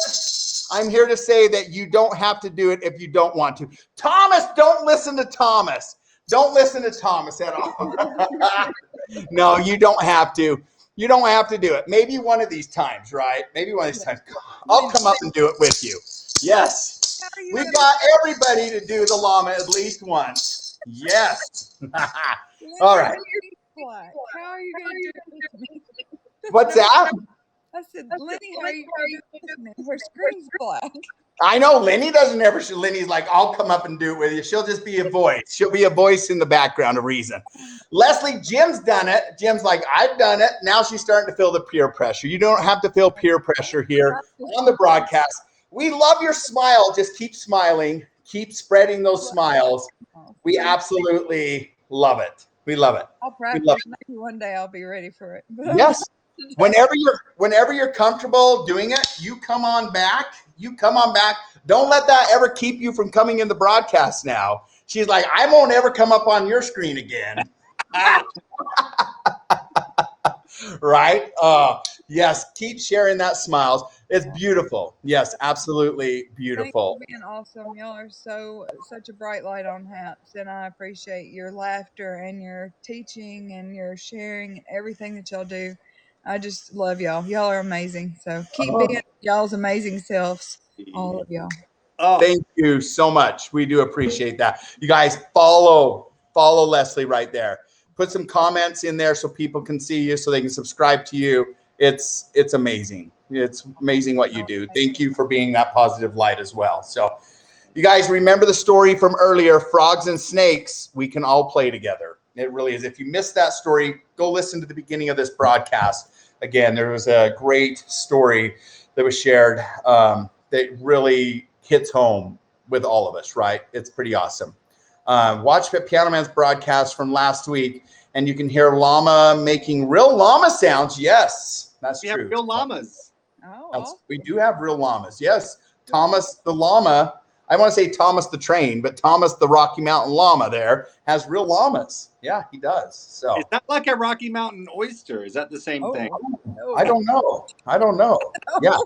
No. Do you know what those are, Piano Man? Do you want to explain to Leslie what those are? I do. I think Leslie knows what they are. Oh, you know what they are, Leslie? What are they? Can you tell me? No, go ahead, Piano Man. Go ahead. It's a farm thing, Blaine. A farm thing. Oh. No, like that you would understand. Well, try me. It's like, okay. Have you ever tried to fit like 2 boiled eggs in your mouth at the same time? No, I haven't. It'd be like, imagine what that might resemble. And that's like if you take a bull and turn it into you guys, I think we need one of these. Just a minute. Reset. We need a cleansing. Okay, yes, there we go. Okay, I get where you're going with that. I get it. Okay, I get it. I don't know what they taste like, though. I've never tried. We just did a cleansing. No, I don't think I would be eating those. No, thank you. That's not going to happen. Not going to happen at all. Have you ever tried one? I'm just curious, either one of you. No. What is the weirdest thing that you've eaten or that you've ate? Chicken. You got to forgive my pronunciation of things.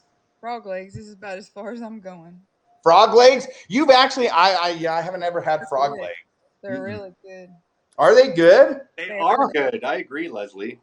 They are. They really do taste like chicken. I promise. I wouldn't tell you. Wow. I'm picky. I'm a picky person, but that's good. They really are. Wow.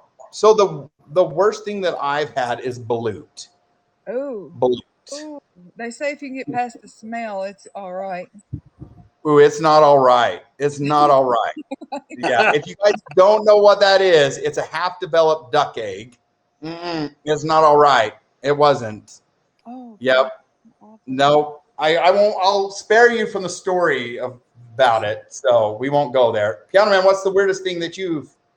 When I was in Africa, we would eat chicken feet, and you use them as toothpicks at the end of a meal. You use the toenails.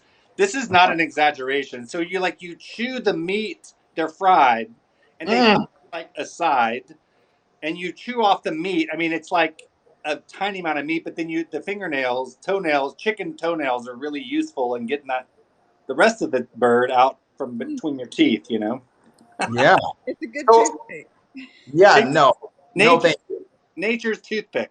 Toothpick. Well, since the same way. Yeah, no. Since Ella's here, Ella, what is the worst thing that you've eaten?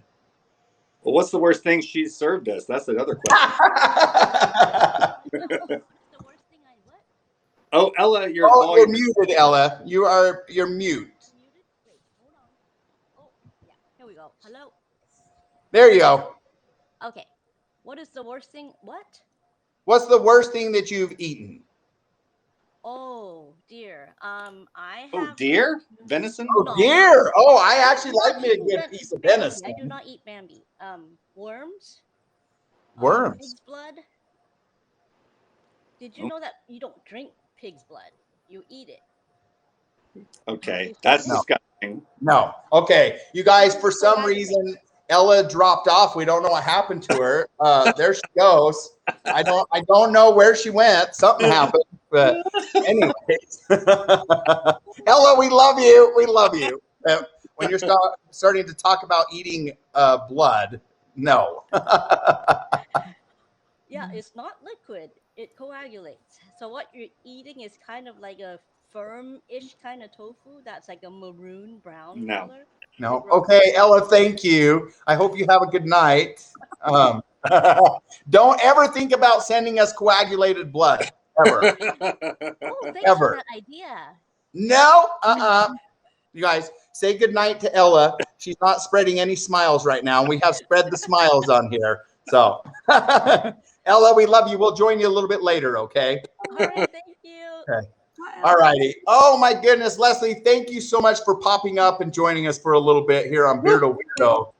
Thank you for having me. I appreciate it. Y'all are always cracking me up. So thank you for the laughs and the smiles. Yes, you're welcome here anytime. Let us know whenever you want to come back.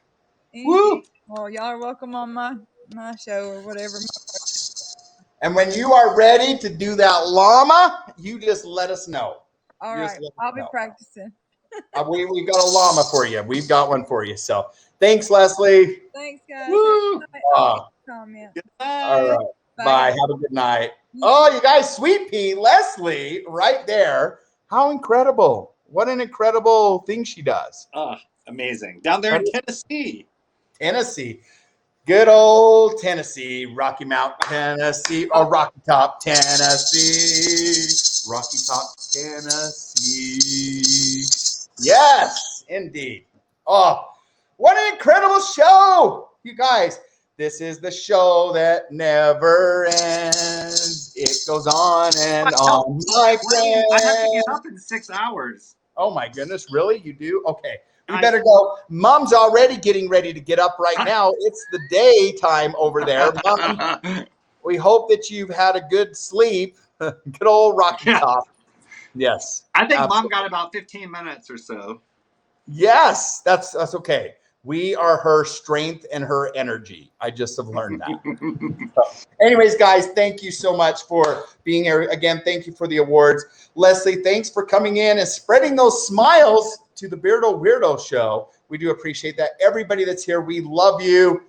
Hopefully you've had as much fun as we had. Cher, thank you again. Ella, yes. All of our guests. Thomas for coming in and talking to us about Bigfoot. You guys are incredible. We love you. Alexis is here. Late night Alexis. Oh, my Lord. Alexis is incredible, too. Yes, we cooked in Alexis's kitchen. I used Alexis's bathroom. Yeah, I sat on Marie Osmond's toilet. Now I can say I've sat on Alexis's toilet. Yes. And I got in Alexis's drawers, too. I got a spoon or a fork out of them, too. So, we've got to make sure you didn't go in her mother's drawers, Blaine. No, that was Alexis drawers. So, anyways, we love you guys. And you sat on Wilson's toilet. Yes, I have. Yes, my word. PBS's and Lenny's toilet. You guys, what I'm realizing is I get around. Surely. Anyways, if any of you want to invite me to your home, I promise you I will get into your drawers and sit on your toilet as well. Blaine, read Shirley's comment. She's got a comment for you. Shirley. Night, everyone. Stay safe. Okay, Shirley. Shirley. Blaine, you're supposed to do that thing where you just read it without reading it. You know what I mean? You read it out loud. But No, I can't. I can't read it. Don't say you got into. No, Cher. Nope, I didn't. Night, love, and hugs. Well, we know when Mom. It's a place for the few and the brave and the we know when Mom is saying this that we need to wrap it up too, because she's like, you guys have gone too far. I'm out of here. Mm-hmm. Guys, we love you. Have a good night. We'll see you guys next time right here on Beardo Weirdo. But soon we might be getting back to somewhat normal broadcasting here in August. Stay tuned for that information. Love you all. Good night, Weirdo. Good night, Beardo. I don't know which way to look. That way. The other way. That way. Yep. Down a little. No. Other way. This way. Up, down, look around. We're going to go up, down, look around. Up, down, look around. Yes, yes, yes. All righty, guys. Bye. Did we thank Ella for her Pops hug? Oh, my post it says, Pepsi, there really is nothing that can replace. It's whimsical.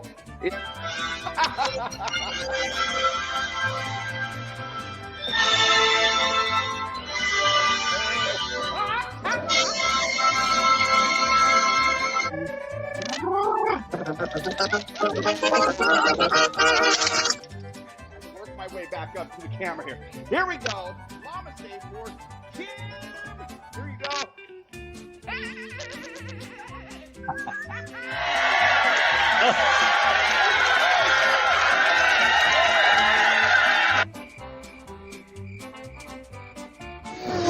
Turning it down. Ty, is it coiled? Because you've got tin foil underneath the whole can. Is that correct? Yeah, maybe. Never mind the foil. The foil's fine. Let's see. Oh. Oh. Go open the door down the hall, the fire escape door. Oh my gosh, no, don't go out there because you're gonna set that. Oh my gosh. Just keep the door closed. You do not want to set off the fire alarm in the hall. Am I going on? I know. Thin Pyrex. Oh!